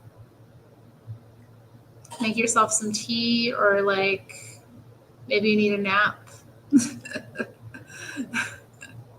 Goodness. I'm just like, what the? You're talking about this old lady. It's insane.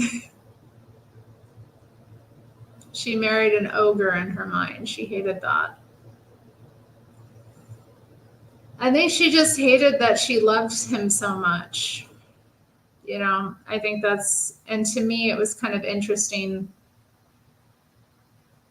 It was interesting to me to listen to her and watch her kind of respond that way. And I was just kind of it gave me some things to think about, especially at the time, because I was just she was still angry, and I thought that was interesting. I was like, why are you angry still? And she was angry because he wasn't supposed to. You're not supposed to do that. And I'm like, but he did. And it's no, ideally you're not supposed to do that, but you're angry because he did. And I don't know, it was hard. It was like hard to kind of see like that she was still in pain about it all these years later.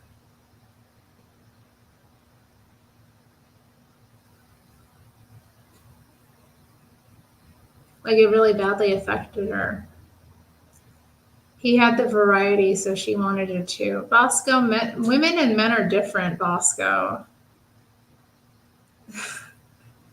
We are different creatures. Like women don't need the kind of variety that men, apparently need or something. Like, I don't know.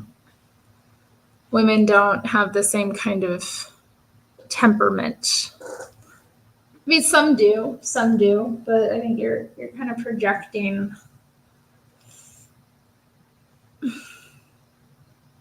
Women want cess, but not like we do. Yeah, I mean, it's just, yeah, it's,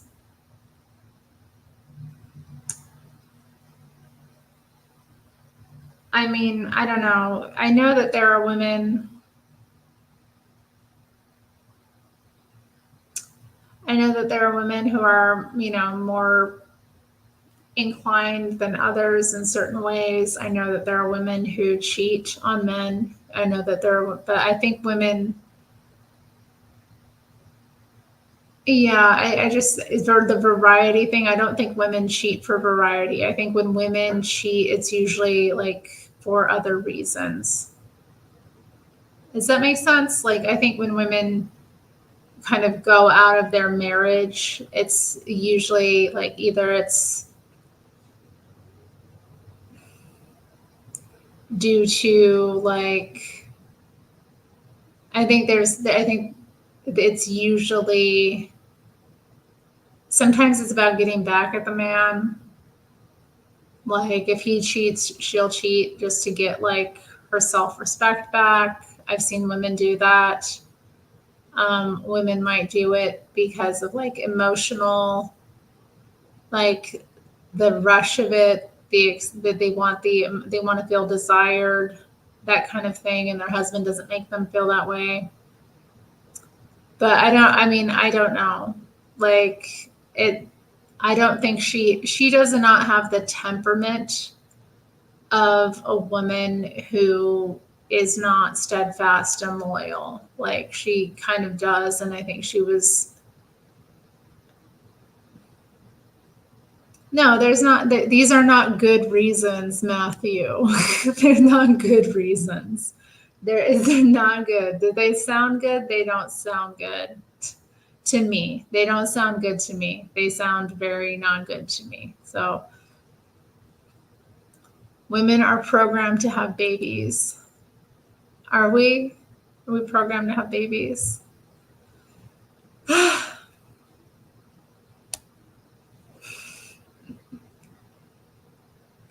I know. It's like, where's the baby? She also didn't have any kids, so it was hard on her too. She had a couple of miscarriages, which were difficult on her.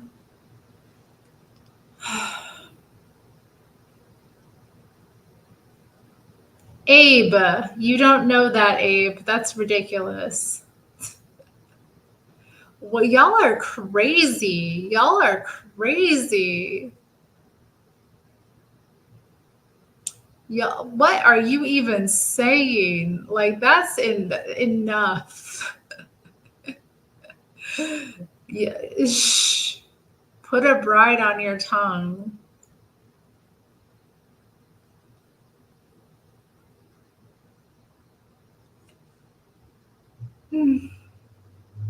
No, but I mean, some people do feel stuck in there, or they don't want to get divorced. They're married, they have kids, they don't want to get divorced, but they want to get that little, thing back in their mind. I've seen that happen. It's not good. It ain't right. I don't condone it, but I've seen it. I've seen it, and it's like, okay. Well then.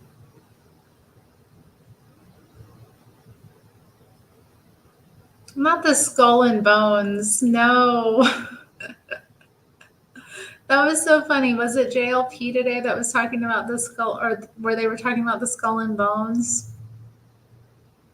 And somebody was like, now they're letting in gays and whatnot. And I'm like, the thing's always been gay. The skull and bones has always been hella gay. Like, what are you talking about? They always do gay. They've always like done gay things. Like, what? It's always been gay as hell. Oh, what? Oh, silly. Silly.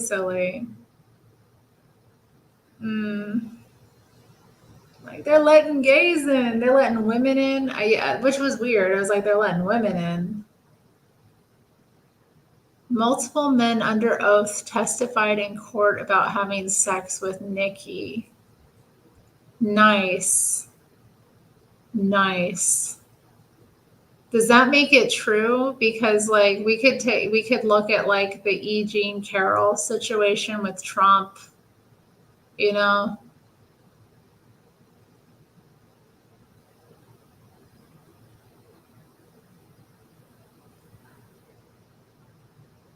Just because, I mean, I don't know. I wasn't there. I don't know. I also don't care as well. Like, it's not my business. I think that's the other thing about it too. Like, it's not my business. I kind of feel uncomfortable, like, especially with, like with Trump or with like any of them, like I get kind of like, especially the way they're kind of having like these women come up against him, that kind of thing, and using that to kind of discredit him. And it's just like, to me, very, especially like the Stormy Daniels thing, like, you know what I mean? Like, I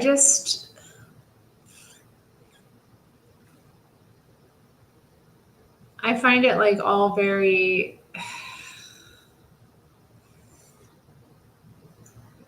I don't think fidelity is, I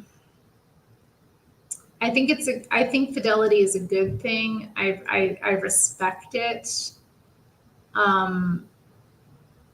I really do, but I don't think that it's a requirement to serve in like public office. And if it is a requirement to serve in public office, then we are going to have a real lack of people who would be able to effectively serve. And sometimes the most effective person, when you are an alpha male, when you're a leader, when you're very successful, it's just very easy to get women, and it's not, I don't want to say it's right, but it's also like, I just expect it to a certain degree. Women are going to be easier to get, and sometimes men will take advantage of that, or, it is what it is. To me, it's kind of like, I find all of it really, and I also find it just like really hypocritical and weird, the way people kind of go on about it, while also, supporting and promoting all kinds of other degeneracy. And it's, ugh.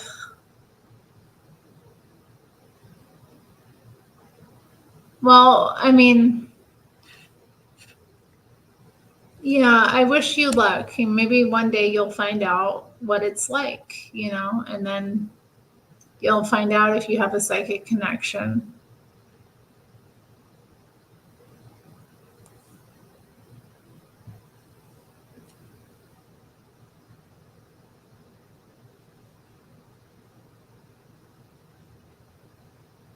Did you call me a homeless bin? What is a homeless bin? Are you trying to call me a bint?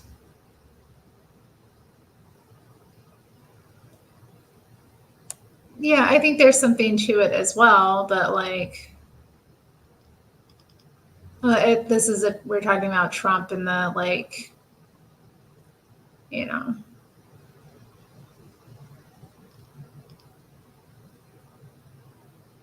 I mean, yeah, and like the drama they made about his like P word comment, you know, grab him by the P word, like where he was privately recorded having a conversation. Like this is like I'm supposed to be outraged. I'm supposed to be scandalized. I'm supposed to be like, he's not fit. And I'm like,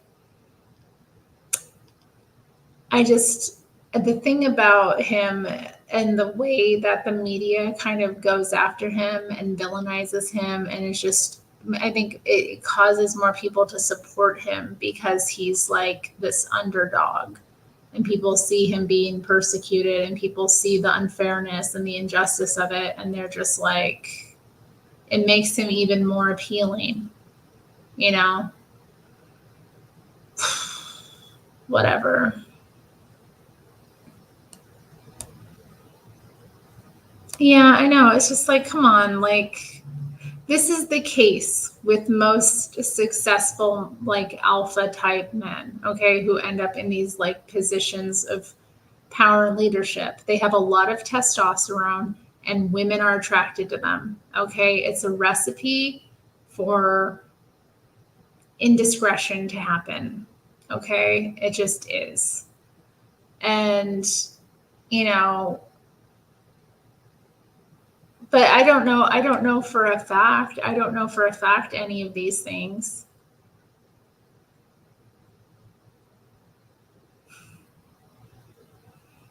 Oh, okay. I don't know anything about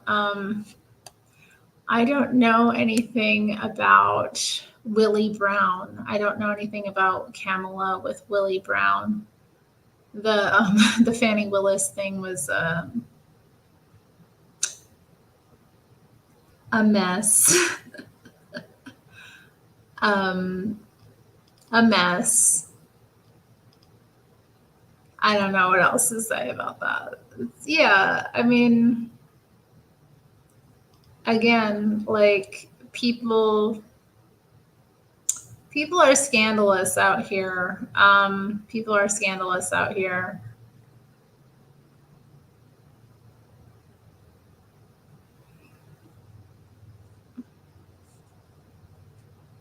Yeah, I think so too. But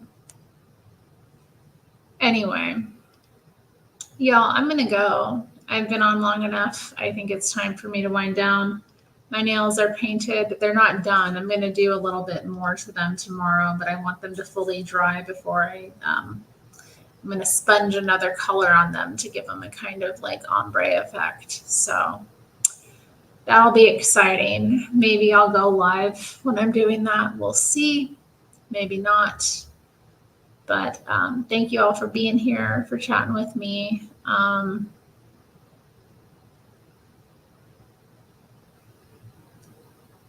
Vasco, I don't know what's going on with you.